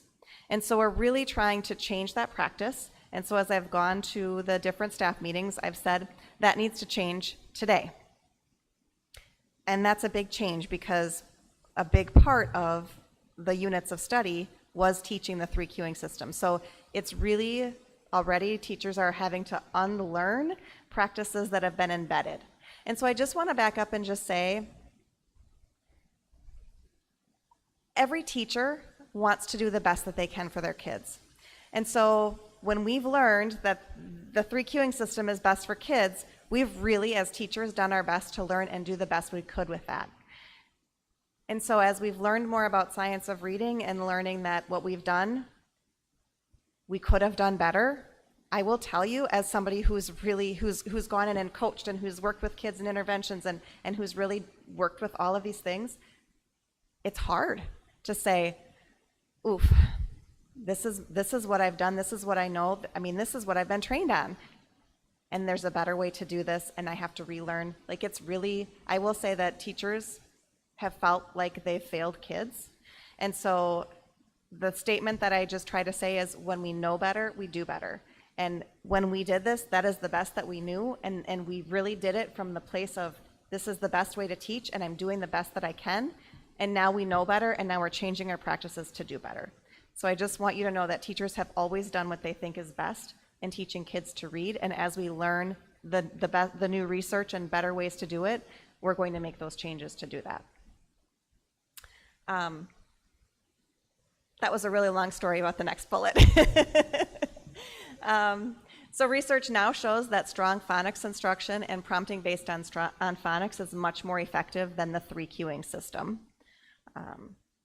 So we'll be working on that. And part of that will be, there are a lot of lessons and units of study that teach kids strategies that are focused on the 3 cueing system. So it'll be teachers having to work through, okay, so this is what the lesson says, but we're really going to focus on these 2 parts because these 2 parts are really focusing on that phonics.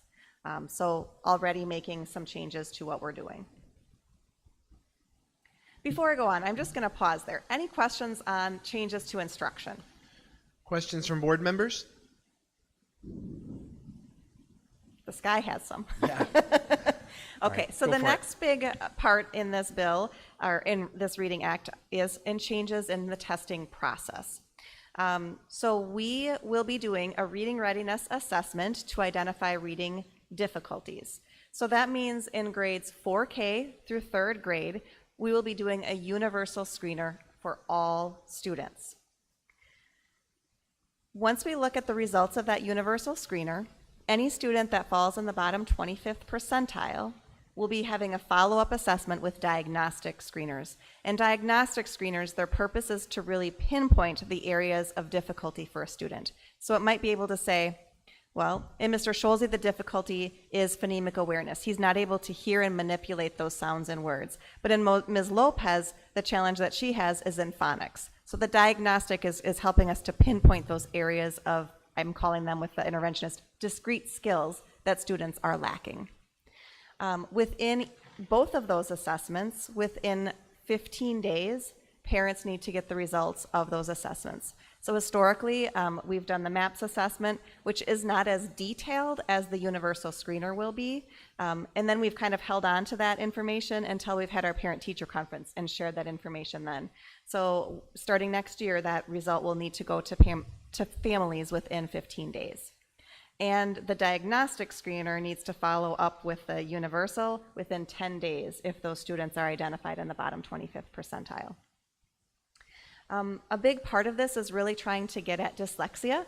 And so parents will also have a questionnaire about their family history with dyslexia. The universal screener that will be part of this process will be selected and paid for by the state of Wisconsin.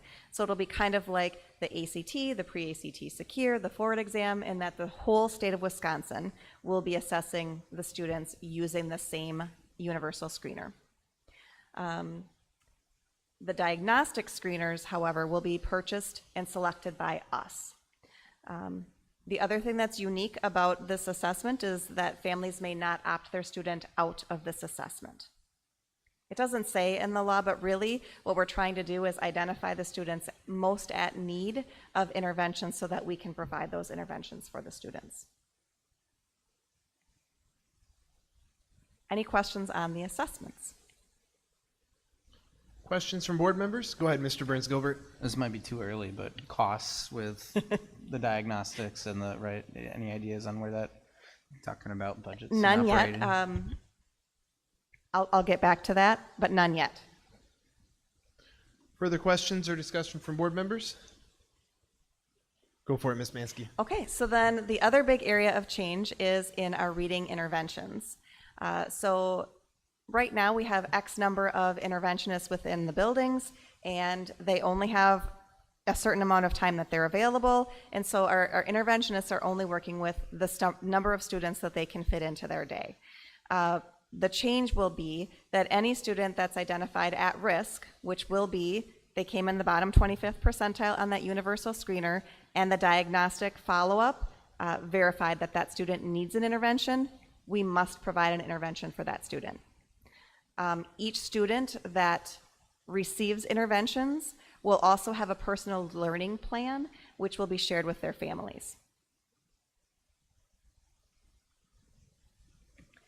So another part of Reading Act 20, in the original version, they actually said that a third grader could not go to fourth grade if they were not a proficient reader, and in the revisions, that part was taken out. But we do have to have a school board plan for promotion for any third grade reader who is not proficient. Currently, we do have a policy for fourth grade and eighth grade promotion, so my recommendation would be to add the third grade to that same policy. At the end of third grade, any student who is not proficient, even if they have never received a reading intervention, will now have to have an individual reading plan. Again, that must be shared with families, and the district must also provide a summer reading program for any students who are not proficient at the end of third grade. Now, when I first read this, I was thinking forward. Forward results we do not get until the middle of July, so I am guessing that that proficiency will be determined, will determine their proficiency level based on that screener that we provide. But again, that's not an answer I have yet. So what will the DPI provide us in all of this? They are establishing the Wisconsin Reading Center. They will be providing literacy coaches at CSAs. 50 eligible schools will receive coaching in their schools, and that those schools will be selected based on their previous year's testing data. The DPI will provide us that list of acceptable reading resources and will reimburse us up to half of the cost of that resource. And they will provide the universal screener for pre-K through third grade. So you'll notice that I haven't said anything about any grade above third grade.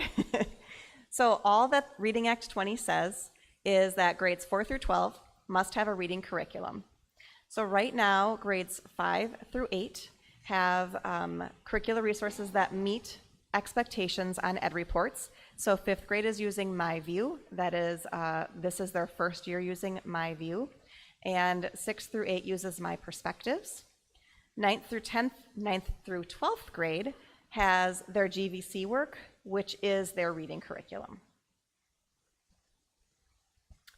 I wanted to also give you a little bit of history because, yes, this act came out in July, but we knew that we needed to do some work with our system.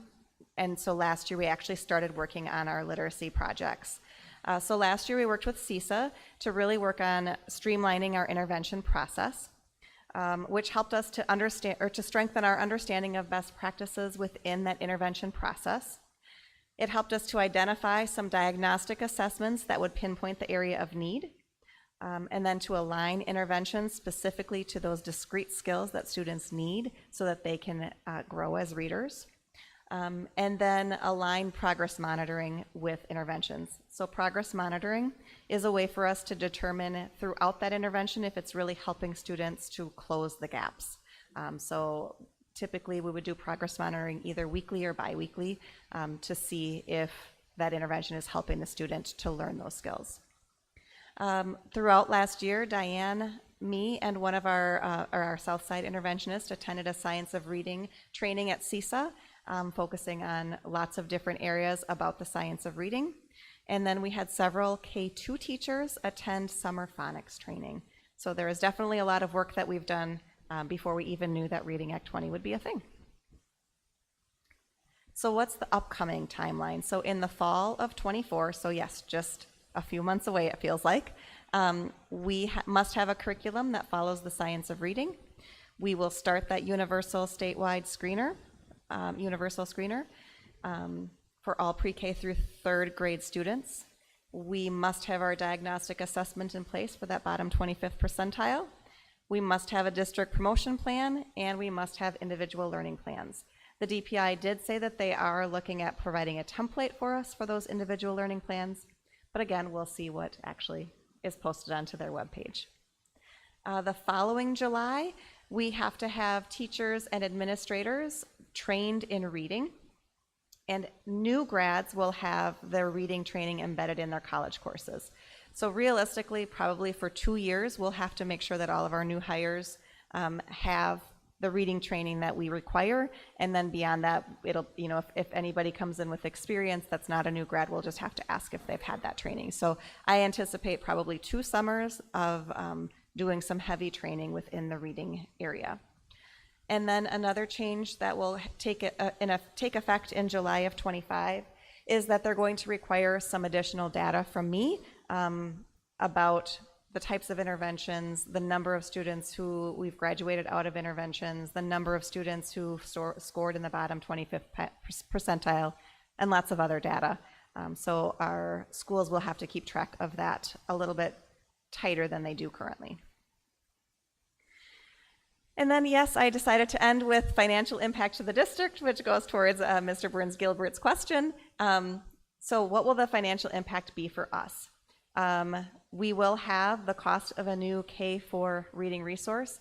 And why I have K4 and not K3 is that it wouldn't make sense to me to purchase a resource and have 4th grade still being the only one that's not meeting expectations.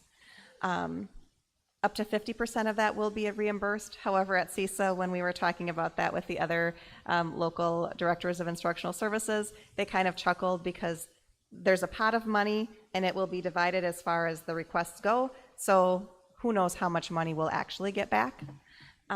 We also will have to pay for this reading training for staff. That will be all K3 classroom teachers, special education teachers, English language teachers, the elementary principals and reading specialists also must undergo a reading training. So we will have to pay for that training as well as the teacher time, because that will have to happen during the summer. And then the cost of the diagnostic assessments. So some of the work that we did last year, we did find some free diagnostic assessments. I am not sure if the DPI will allow us to use the assessments that we found, or if we'll have to purchase from a list of resources that they are providing us as well. So that was a whole lot of information. Do you have any other questions for me? So before the questions come, this is just supposed to be a high-level introduction. It might be a little bit lower than the clouds, but anyway, this is just a high-level introduction. When we get to the annual convention in Milwaukee in January, they'll have a lot more information. The DPI is still putting things together and getting the resources, and but this is one of those minimally funded mandates that we're going to have to accommodate. Reading is so very important, and it's not just at the pre-K through 3 level, as Ms. Mansky said. So this is just to give you an overview. Some boards aren't even at this point yet. Some districts aren't to this point with some other teachers. So, but we thought it'd be the right time just to give you an overview of what this Act 20 is and the ramifications a little bit, what we'll be working on moving forward. So just a high level in the clouds overview of Act Wisconsin 20. With that said, any questions or comments from board members? Yeah, I got one. For the bottom 25% tile, is that based on district or is that based on statewide data? That'll be based on statewide data. And the state has put out basically an RFP. And so any assessment that they're looking at must meet their recommendations. So it will have to be able to give us the data that they're requiring in this act. Mm-hmm. All right. Further questions? Ms. Behrens, go for it. I guess I'm curious to know how students with like a possible language barrier or hearing impairment are assessed. Is it different than other students, or? It is not. So a universal screener means that we have, so even if a student is a newcomer, we would give them that. We actually are doing this right now with our early literacy screener, and we have some newcomers at pre-K. We're giving them the full assessment in English. And then when they don't do well because they don't know the language, we're following up and doing, for our information, then the Spanish. But a universal means all. So if they're at that bottom 25th percentile, how does that affect other students that may possibly need to be at that bottom 25th percentile? Yep, so that's a really great question. So within any intervention, you kind of have to figure out what is their biggest area of need. So when we're looking at a newcomer, their biggest area of need isn't reading. Their biggest area of need is learning the English language. And so we kind of always look at what's the right intervention for this student, and that's where we start. Further discussion from board members? Go ahead, Mrs. Lopez. Thank you very much. I had a long discussion with a community member this summer who is absolutely passionate about phonics being the proper and better program, not really program, but path for students to learn. So I just really, really, really want to thank you for all the work that you're doing and applaud the district and all of the teachers for implementing kind of a process of growth mindset for themselves, because as you said, that they thought they were doing the right thing and now there's something better, or there is something that is shown to be more successful for our students. So I just wanted to say thank you for that. Also, I guess I do have a question about the testing. Is the diagnostic screener, is that a person or is that a program? It's really neither. So it might be, if let's say that you were flagged, Ms. Lopez, as somebody that was in the bottom 25th percentile, and I would probably start with you. It would depend on where your grade level was. So if you were, a middle school student, I'm probably going to start with comprehension and work my way down. Kind of, there's like a typical trajectory in reading. So if you were, a higher student, I would start at the top and kind of work my way down to find where the breakdown is. But if you're a first or second grade student, I'm going to start at the bottom. So I'm going to start at, can you hear the sounds? And work my way. If you can hear the sounds, now can you match the sounds to the letters? Is it a phonics thing? So like, I kind of use my gut of where I think your need might be. And then, for example, a screener for the phonemic awareness, being able to hear the sounds, I'm going to just give you, like, I'll have like a script in front of me and I'll give you the sounds and have you blend things, and I'll have you, take apart the sounds and help you to see where is it that you're breaking down. So there's like, it's basically a script, but I'm giving it to you one-on-one. Okay, thank you. And my last question has to do with Title I and the reimbursement that we get for remedial help for students when reading and math. And I understand that this program is a state program and it's also minimally reimbursed or minimally funded, but with Title I being for schools that have the free and reduced lunch, if we have more students that require that, do we get more funding, or how is that funding like applied to schools? So really, Title I funding is based on the poverty index in the city. And so they use that and they say, here's the amount of money you get.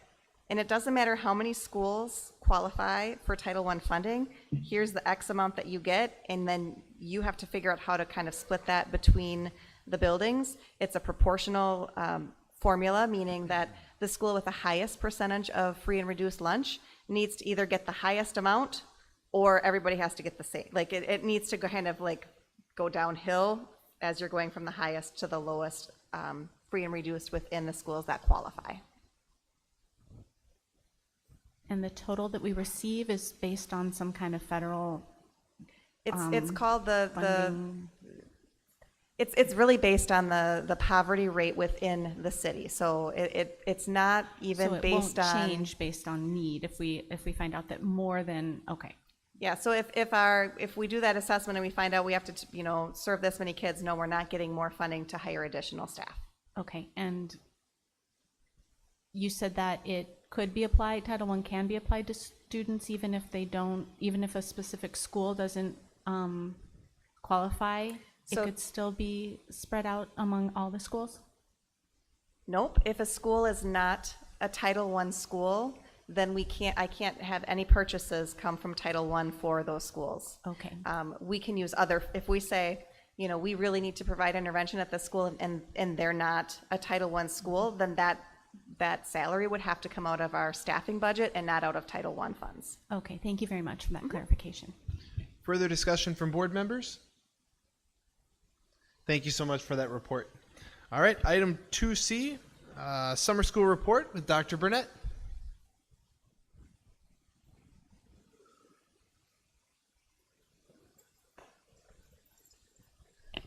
Good evening.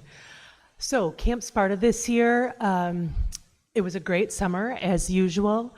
We made some changes this year. Typically, summer school has been 6 weeks long historically since I started, and I figured it out this year. I think this is my 8th or 9th summer with summer school. Around the time of COVID, we increased the summer school time frame to 8 weeks to help kids just gain some more academic time over the summer. We really struggled with staffing when we did that, so in a series of meetings over the late fall last year, we determined that 4 weeks would be ideal. We did it at a little bit different time, and we tried to maximize the number of minutes that we had kids at school, and I think it went really well. We also added a shuttle from from Herman and Southside to the pool for swimming lessons. Additionally, we moved some athletic classes over to Herman that have historically been held at the high school, which decreased our need for shuttles between Herman and the high school. We created an additional entity, so in Skyward speak, it's like a different building, because it was really hard for us to transfer credits from summer school credit-bearing courses to the high school entity, so that took care of that issue.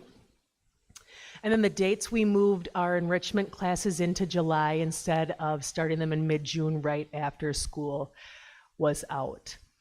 For our academic classes, we did begin those on June 19th, which was 1 week after school got out. And then for enrichment, we started on July 10th. Probably the biggest hit this year was all-day WIN during the 4 weeks prior to enrichment summer school. Mr. Rust, next slide, please. And one more change, the Park and Rec came to Herman as well. Yes. For rag ball. Yep, rag ball was at Herman this year. The Park and Rec, we partnered with them, and I think it went really well. I thought I had that in here, but I probably put on a different slide if I do. So we had a lot of great success this summer. More time to prepare technology. I think that Mr. Stearman and his team were able to breathe a little bit more. We had a lot of positive feedback from the all-day WIN program.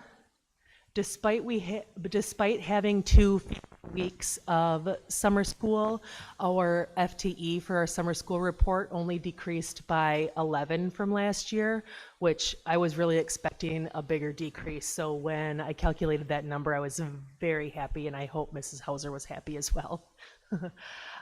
We got some great feedback from parents for classes to hold in the future. And our shuttle from Camp Sparta to swimming lessons was a hit for the parents who used it. Some of the challenges, scheduling, that's always tough, trying to figure out which classes to hold when, who to teach what, and staffing was still a bit of a challenge this year, despite the fact that we ran for 4 weeks instead of 6. Lunches and buses, we struggle a little bit with the schedule at Herman because classes get done at noon, buses need to leave right around noon, so we're going to need to look at that over the winter and see what else we can do to make it easier for Southwest and a little simpler for our kids and families as well. The first day, if you've experienced it, it is a beautiful chaos. So there are a couple of ideas that Mr. Russ gave me for next year to calm it down a little bit. It's really it makes my heart race every year, but then at about 8:20, it kind of calms down and we can take a breath, and I look back on it and think about how fun it is, but it's a little nuts for a while. Getting everything complete in time, and by that I mean the schedules, the registration, all of that stuff, that's a challenge every year. One of the challenges from Buildings and Grounds, they did not have a lot of time to clean Herman because we finished on August 4th, so they really had to hurry. We did have some parents request some additional enrichment programming for middle school and high school students. The challenge with that is we have some kids who want those enrichment programs. When we offer them, the enrollment is not high. So we're at that spot where we have some kids who want them, but then we get about 3 to 5 kids who enroll in them, and it's really not enough to run a class. So that is one challenge. And then the swimming lesson shuttle, I didn't do a good job of communicating that, so I need to do better at that next year. Our enrollment this year, we had 916 total students participate. In pre-K through 8 enrichment, there was 790, and there was 183 in credit-bearing courses. Some of these will be repetitive because some of the pre-K through 8 also participate in credit-bearing courses, as middle school credit recovery is included in the credit-bearing courses list. And then 305 in Spartan Fit and Speed and Strength. So a lot of the 305 could be in the credit-bearing courses list. So the 916 is individual students, but the 790, 183, 305, they could count in 2 different categories. And that's all. What questions do you have? Questions or comments from board members? The only question I had, and again, I apologize if you said this, I was trying to look something up for my question. But as far as the challenges that we're facing, you said we went from 6 weeks to 8 weeks to 4 weeks. The main challenge was that staffing that you said is the reason for that change. Is there a possibility or a way for us to incentivize staffing to increase that number of staff members? I have a couple of ideas. Our teachers should be paid more. Yeah. It's been a while since they've had a raise. I think it was a couple years before Liz Dostal left, actually. Wow. Okay. Yeah, what year would that have been? That would have been Probably 2016. Yeah. 6-7 years. Yep. Yeah. You said you had a couple. Do you? Maybe I exaggerated. No, Maybe it was that's just okay. one. So sorry, I did not need to call you out. Well, on that's that. okay. Put me on the spot. That's fine. I wholeheartedly agree with the pay aspect of it. I think that's something we need to look further into, and we can make that an agenda item. I mean, I know we got a little while to ponder and talk and look at budgets and everything, but I appreciate that information. Any other questions or comments from board members? I have a Go ahead, Mr. question. Hendricks. So a reduction in 11 FTE, am I correct then that would have been a reduction in income of about $110,000? Yes. And so how does that compare? Are we running a deficit with summer school, or are we still making, at least breaking even, and how, if we're not even breaking even, increasing the salary is problematic? Right. So anyway. That's a question I'm going to defer to Leah. Yep. So I have not run kind of a cost analysis for this past summer yet, but I did it 2 summers ago, and that's when we made some changes to the programming, and we were running kind of at a break even to maybe even a little bit of a loss.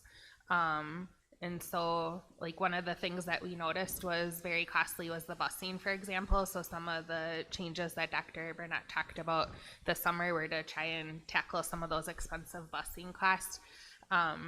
So I don't have the current information, but I can tell you previously we're closer to break even. And then, yes, roughly the 11 would equal 110,000, but that also goes into the 3-year average. So it's not as drastic as a complete decrease in the 11. Thank you. Other questions or comments? Go ahead, Mrs. Lopez. Yes, I do have a question. So the FTE, is that based on enrollment or attendance? I'm thinking specific, well, I'll let you answer. Enrollment. So Enrollment, I okay. have to add up all of the kids who attend and how many minutes they're enrolled. And then that's divided by 48,600. Is that right, Leah? We divide the minutes by 48,600 and that's how we get FTE. So having enrollment, for example, in Spartan Fit, Speed and Strength doesn't mean that that we get to count those students even if they show up once. Yeah. Okay, thank you. Yeah, because we had to staff it for who shows up. So once somebody shows up, then we have to staff for them. So they do have to show up once? Yes. Okay. Yes, they do have to show up once. Further questions or comments? Mrs. Lopez, did you have more? I'm sorry. Okay. All right. Thank you, Dr. Burnett. Thank you. Have a nice night. You too. All right. Item 3, consent agenda. If all members of the board could just take a look at that short list, and I'd entertain a motion to approve.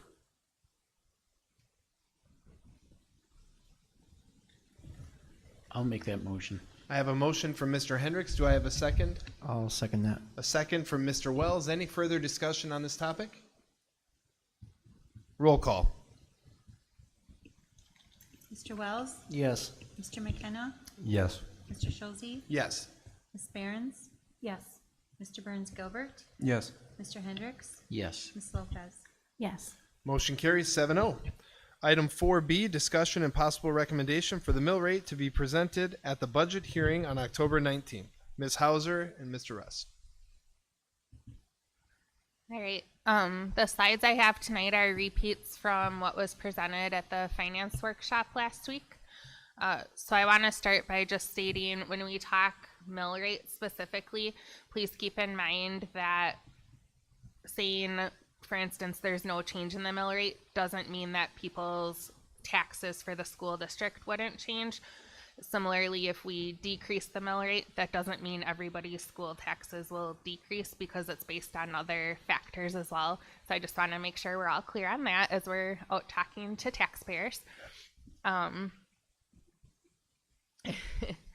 So also just a reminder, this discussion is the total school levy, which is made up of 3 parts: the revenue limit levy, which is calculated by what our total revenue limit is, or that dollar amount per student, less whatever we are allocated from the state.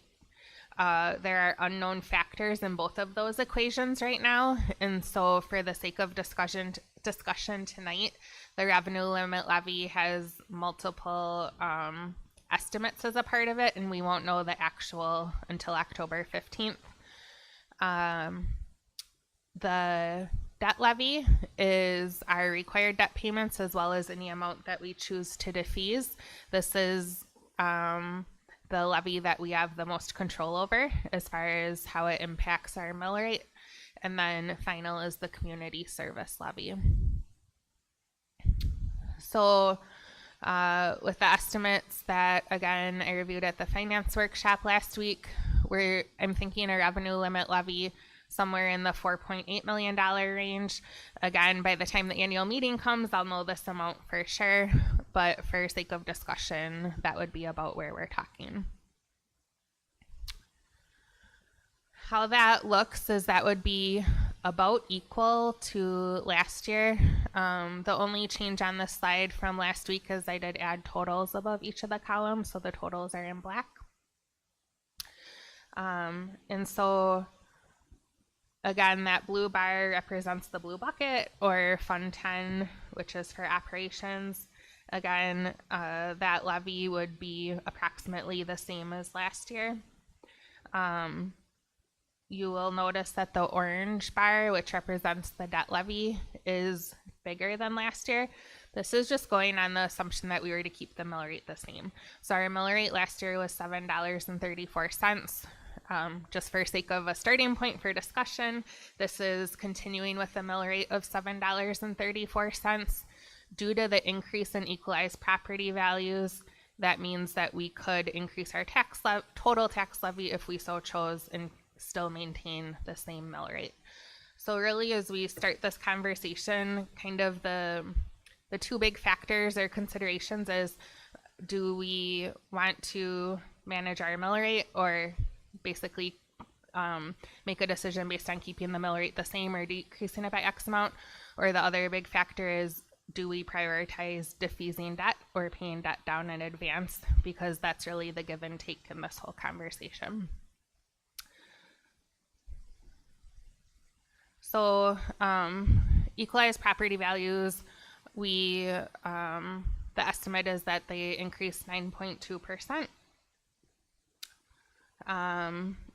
And so how that would equate would be, again, for starting point of discussion, we would have the option, should we choose, to keep the mill rate the same as last year at $7.34. As I mentioned earlier, when we were looking at the survey, we could lower the mill rate to as low as $6.76 and still keep the same defeasance amount we did last year. Keep in mind that $6.76 will change slightly depending on when I receive the October 15th certification of state aid.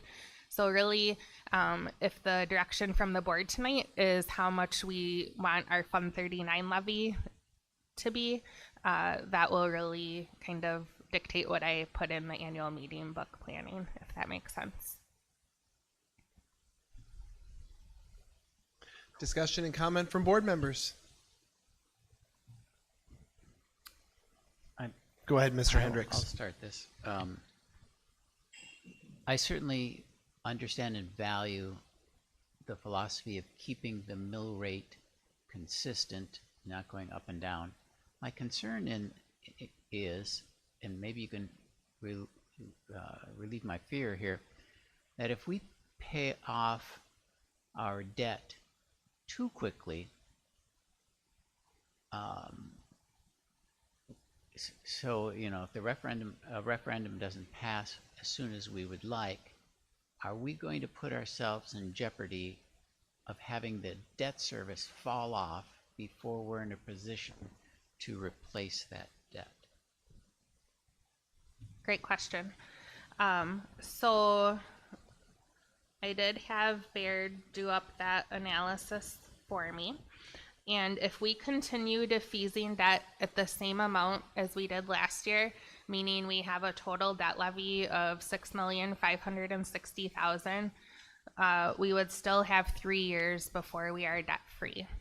In those 3 years, we have at minimum 3, and if we really stretch it, 4 opportunities to go to referendum. So there's 4 scheduled elections. The 4th one is right on the deadline, so I would err on the side of saying we have 3 more opportunities. But yeah, if we continue defeasing at this level, we would have 3 more years before being debt free. 3 years of approximately the same amount, or that 3rd year going to be quite small? The 4th year would be quite small. 4th year. Yep. Okay. Well, thank you. That helps. Yep. Go ahead, Mr. McKenna. Can I just ask a follow-up for clarity? When you say defeasing at the same amount, do you mean defeasing the 4.8 or the projection to this year and the compound to the next year? How much are you total talking? $6,560,000 total. And your projection this year at 7.34 is how much? Closer to 7.7 million. So 1.2 extra this year, more next year because you get the 8 on that, and more the following. We'd be paying it off considerably faster than your projection, wouldn't we? Kind of. So the one thing that would potentially skew it is we have the survey that we don't know what we're going to do with the results. And then also We know we'll get up to that 11,000. In essence, keeping the mill rate steady this year, I know from projecting out that the mill rate is going to spike even if we don't go forward with the referendums due to that increased bump in the revenue limit. We know we're going to be higher than 734 within 1 to 2 years, depending how Act 141 plays out. And so one potential benefit to keeping it higher this year is that it wouldn't be as drastic of an increase in the following year. Does that kind of answer what you're saying? So yes, we're getting additional state aid, but we also know that blue bucket or that blue bar is going to grow in the next 2 years. So that would help offset the local tax impact. We'd be maximizing more state aid potential for next year, which would help cut into the impact of that blue bar growing next year. So we would reduce the amount of defeasance to make up for the increase. Correct. It would give us, I kind of look at them as levers. We could pull back a little bit on the orange lever because the blue one, we know we're going to have to tax more in the next 1 to 2 years, again, depending how Act 141 plays out. That still has us paying an extra 1.2 million this year, which actually pays off that additional year you're talking about that's small. Yep. So then do we miss that revenue or that referendum window you're talking about that is close? And that's why I'm saying we have 3 to 4 more chances at it. We solidly have 3, potentially 4. Yep. Go ahead, Mrs. Lopez. Okay, thank you. So Ms. Hauser and I had a similar question, wondering about the equalized property value and how that compared with existing construction or existing homes, businesses, and new construction. And she did some amazing, magical, investigative magic, I guess I should say, with Baird, and came up with this graph that she showed us earlier today, which indicates that a very, very small percentage of the increase in the equalized value actually came from new construction, which means that the 9.2%, almost how much of that is included in, that's the total. 9% of the 9.2% increase was due to new construction. So our net increase in equalized property values went up about 151 million. About 14 million of that 151 was due to new construction. Was due to new construction. Yep. So if we leave the mill rate at 7.34, we are essentially asking the same taxpayers to pay an extra, was it, oh, I had that number here, $12 million?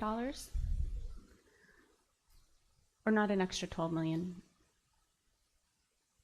No, that's not the right number. But we're asking those same taxpayers to assume a greater tax burden for our district.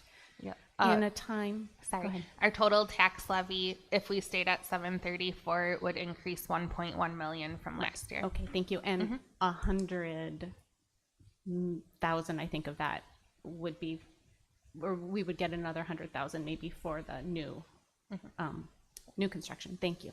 So I don't think at a time, I made this statement last year and this argument last year too. I do not think at a time when food costs are higher and we have elderly people on fixed incomes and we are going to be asking for a referendum most likely and an additional reset of Act 141, I am not comfortable with increasing the total debt levy on our constituents this year. I would be much more comfortable with keeping the same debt levy or something very close to it and reducing that mill rate to the 676 or 680 or something to that. If Act 141 does get reset, either by an operating referendum or legislative action, the amount that we would have, that we would defease would go down, obviously, we would still defease quite a bit more than the required amount, but that would go into our operating budget. We would not need to have a referendum to switch the buckets because our operating limit would go up, or our, our low revenue ceiling would go up, and we would get state aided on it because we would spend it in that year on operations. I just don't feel like this is a time. I think we're being optimistic in every one of our projections with the referendum, and I hope I am wrong. I truly hope I am wrong. But I believe that we need as much impact as we have made in our schools with our climate and culture. I don't think that our community is necessarily getting that same message and having those same feelings that we have in our schools. And if we proceed and go forward with this, I do not think we will have support on the back end with that referendum. Thank you, Mrs. My Lopez. thoughts, thank you. Further discussion from board members? Mr. Wells, go for it. Yeah, absolutely. So fully transparent. 759 is what I went for last year, and 759 is what I'm going to go for this year. I believe that saving on interest prepayments is the right way to go. The voters decided on the last referendum, and I believe that saving them in interest payments is the right way to go as well. None of us on here have voted for should reemphasize, in a board function, have voted for the Herman referendum, and I think we are doing our due diligence. And even though we didn't enact it upon our voters, we should reduce their payments as well. So on top of that, being state aided at 40%, I would advocate for more debt defeasance. Thank you, Mr. Wells. Further discussion from board members? Mrs. Lopez, go ahead. Thank you. Mr. Wells, with all due respect, I strongly disagree with the comment you made earlier during the survey portion, stating that the reason why the referendum failed was because we did not have a unified board up here. I think that the reason why the referendum failed is because the board was not willing to take a look at what the constituents wanted, did not move forward in the way that they were asking, and I think that was more of the problem than the fact that we were not unified. I would not support a 759 mill rate. I would not support a 734 mill rate. Thank you, Mrs. Lopez. If I could just say one more thing. Yeah.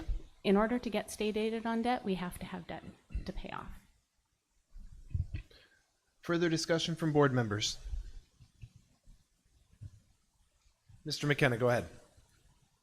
Lee, have you figured approximately how much a dime on the mill rate collects toward defeasance?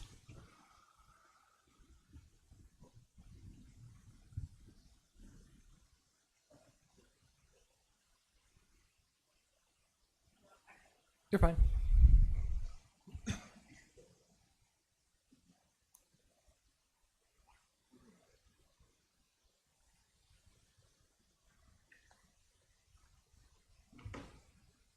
As Ms. Hauser looks for that, remember, this is only for the publication in the annual meeting minutes. So just to be clear, we're not setting the mill rate tonight. We're not telling the annual meeting what to do. It's just, this is the document that will go from in regards to that.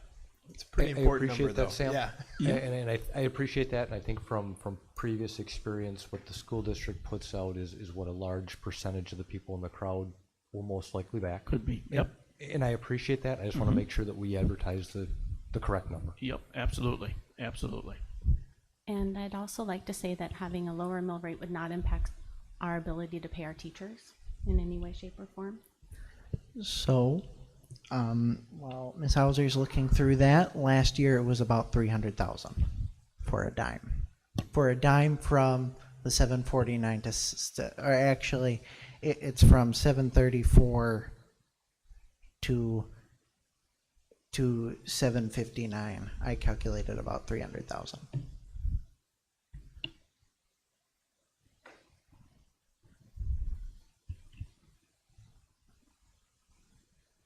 Mr. McKenna, can you clarify which, sorry, I just want to make sure I'm giving you the right answer. So you're saying, like, if we levied another $100,000, what would the mill rate impact be? No, if the mill rate moved by a dime one way or the other, 744, 724, how much does a dime move the amount that we levy? My formula is the other way, so let me do some. You're fine. Take your time. It's important, so that's roughly 200,000.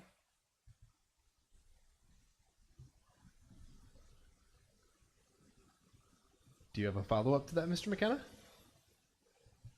Doing the math on Todd's 759 in my head. So that would have us defeasance be approximately 1.7 million more than we did last year. And I appreciate the interest payoff. I do. In a time where I feel like we need as much time as possible to prepare the right thing, I don't think acceleration is a good idea. We're already at the point where if we fail April, we don't have a lot more opportunity. I don't think I'd want all my eggs in the interest savings basket and pass on 40% of equalization aid. I do see the bubble issue, especially as we're going to go potentially to referendum for both operation and building. However, full disclosure on those things is going to show how much each would raise if we do referendum on them.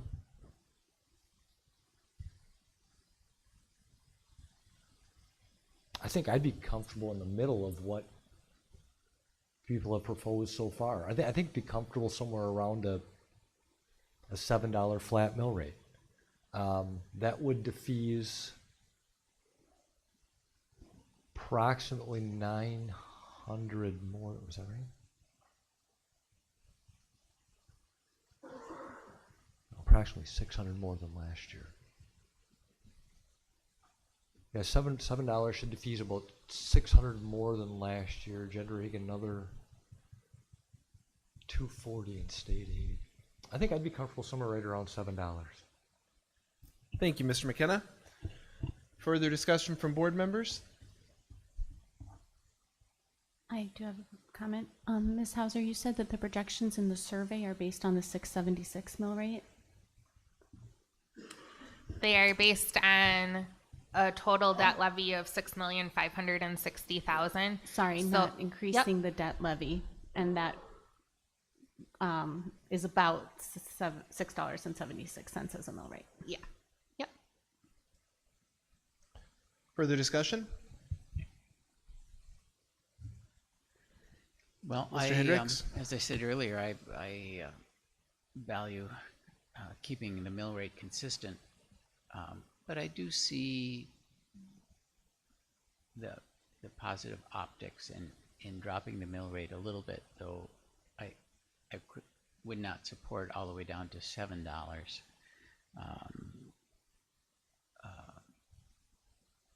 I would support $7.10.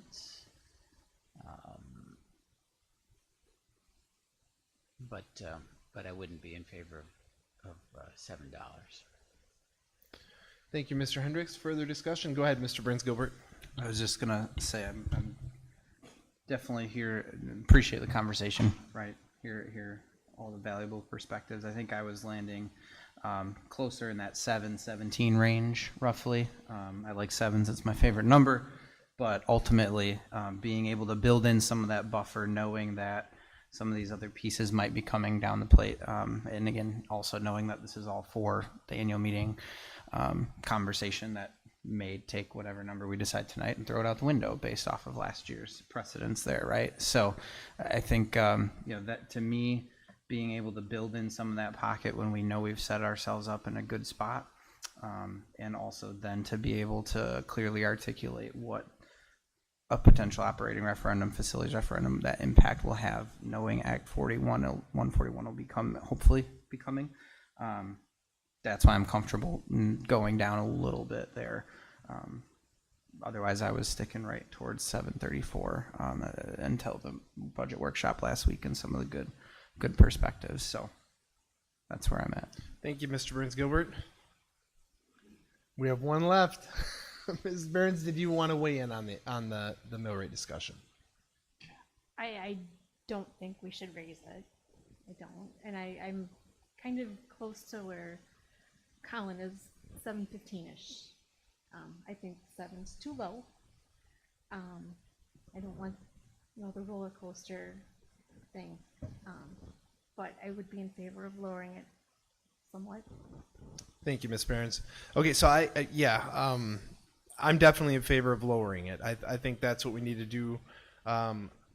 It's kind of funny. So I wrote my number down and I circled it, but we went from 680 to 759 to 717, 715, and I actually wrote down 714 was my number. I was thinking a 20-cent reduction based on going from 920 to 886, 820 down to 734. Reduction seems fit. I think I want to show our constituents that we're being responsible, and a reduction in that mill rate is going to show that. It allows us to defease the amount that we need to defease to maintain all of that as well. So my number was the 714. Further discussion from board members? That was fun to say all that. Yeah, parent one. Yeah, right. So hearing no further discussion, I would entertain a motion to recommend for the mill rate to be presented at the budget hearing on October 19th of $7.14. Knowing that we're going to have another opportunity to hear from our constituents, knowing we're going to have another opportunity to talk on this on the stage, I'd be willing to make the motion to recommendation for the mill rate to be presented at the budget hearing on October 19th to be $7.14. Thank you, Mr. McKenna. Do I have a second on this? I'll second that. A second from Mr. Hendricks. Further discussion? Go ahead, Mrs. Lopez. I'm sorry, did you want to? No, I thought I saw you press the button. Yes, okay. No, I do. I've said this before, one of the things I so appreciate about being on the board is our ability to collaborate with each other and to cooperate and to get to a number or a decision that most of us can agree on. I'm not okay with increasing the total debt levy on our constituents at this time by that great of amount, so I would have to stand firm on that at this time. Very willing to hear what goes on at the annual meeting, but just a full Thank warning. you for that, Mrs. Lopez. Further discussion from board members? Hearing none, roll call. Ms. Lopez? No. Mr. McKenna? Yes. Mr. Schulze? Yes. Mr. Wells? No. Mr. Hendricks? Yes. Ms. Behrens? Yes. Mr. Burns-Gilbert? Yes. Motion carries 5-2 with Mrs. Lopez and Mr. Wells being the nays. Thank you for that. Item 4C, discussion and possible action to approve a cash flow borrowing resolution. Ms. Hauser.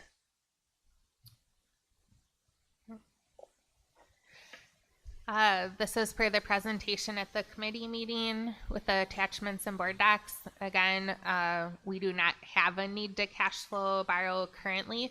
This is giving me the approval that should the need arise, that I have the ability to secure a cash flow borrowing from the city of Sparta using State Bank Financial. Thank you, Ms. Hauser. So the actual motion that was at the committee is to approve authorizing taxable tax in revenue anticipation promissory note for cash flow purposes in the amount not to exceed $2 million. That's what we said. What he said. I make that motion. Second. Wow. All right, I have a motion from Mr. McKenna, a second from Mr. Burns Gilbert. Further discussion on this topic? Hearing none, roll call. Mr. McKenna? Yes. Mr. Hendricks? Ms. Behrens? Yes. Mr. Schulze? Yes. Ms. Lopez? Yes. Mr. Burns Gilbert? Yes. Mr. Wells? Yes. Motion carries 7-0. Item 4D, discussion and possible action to approve grants and donations. Mr. Russ and Mr. Ford. Yes, as Mr. Ford makes his way down for an additional grant or a donation, I'd like for a board approval. We have 6 of them today. Sparta Ice Cream Company for the backpack program, very generous $1,300 donation. Community concert in the park, very generous, approximately $1,800 to the backpack program. Hard plumbing to the backpack program of about $1,800, and then 2 wrestling clubs. Wrestling uniforms, one for Meadowview and one for the high school. Meadowview is approximately $1,100 and the high school is about $7,000. Also not in the agenda or in board docs, we do have another generous donation from Market and Johnson that Mr. Ford's going to talk about a little bit. Absolutely, thank you. Good evening. Mr. Schaff, Steve Schaff, was busy tonight, so I told him I'd take the reins here, but he's been instrumental in working with Market and Johnson on a construction trailer for our construction classes. In the past, we have gone off of school property and worked on other facilities. That's not currently what our plan is right now, but with a trailer that would provide us with an opportunity to do that. More importantly, the trailer is something that's helpful for storage of lumber and also tools. And sometimes that shared space is with the shop. We have autos going on at the same time that some previous administrator might have scheduled or maybe me, scheduled the construction class at the same time.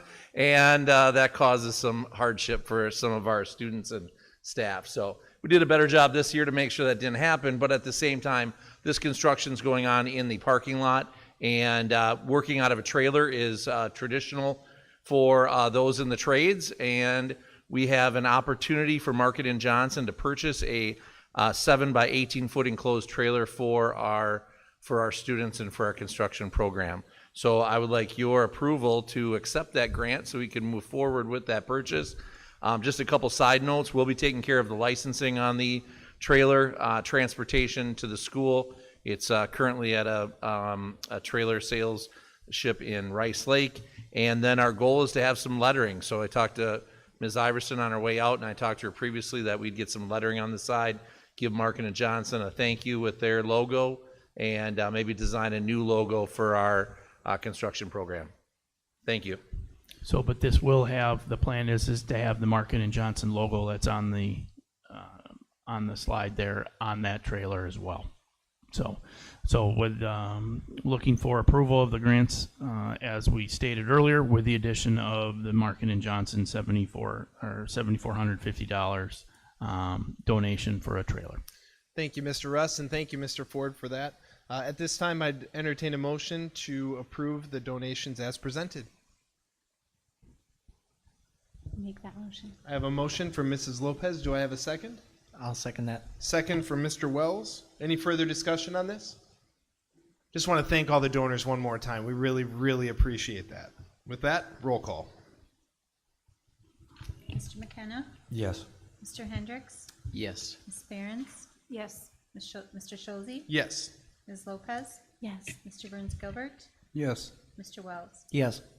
Motion carries 7-0. We have further donations as well. Yes, just wanted to recognize the Gospel Baptist Church, UWL School of Education, Sparta Lions Club, Doug and Denise Guyowitz, and Les and Athea Stanley, along with Culver's and Walmart for their generous donations to various programs in our district. So thank you very much.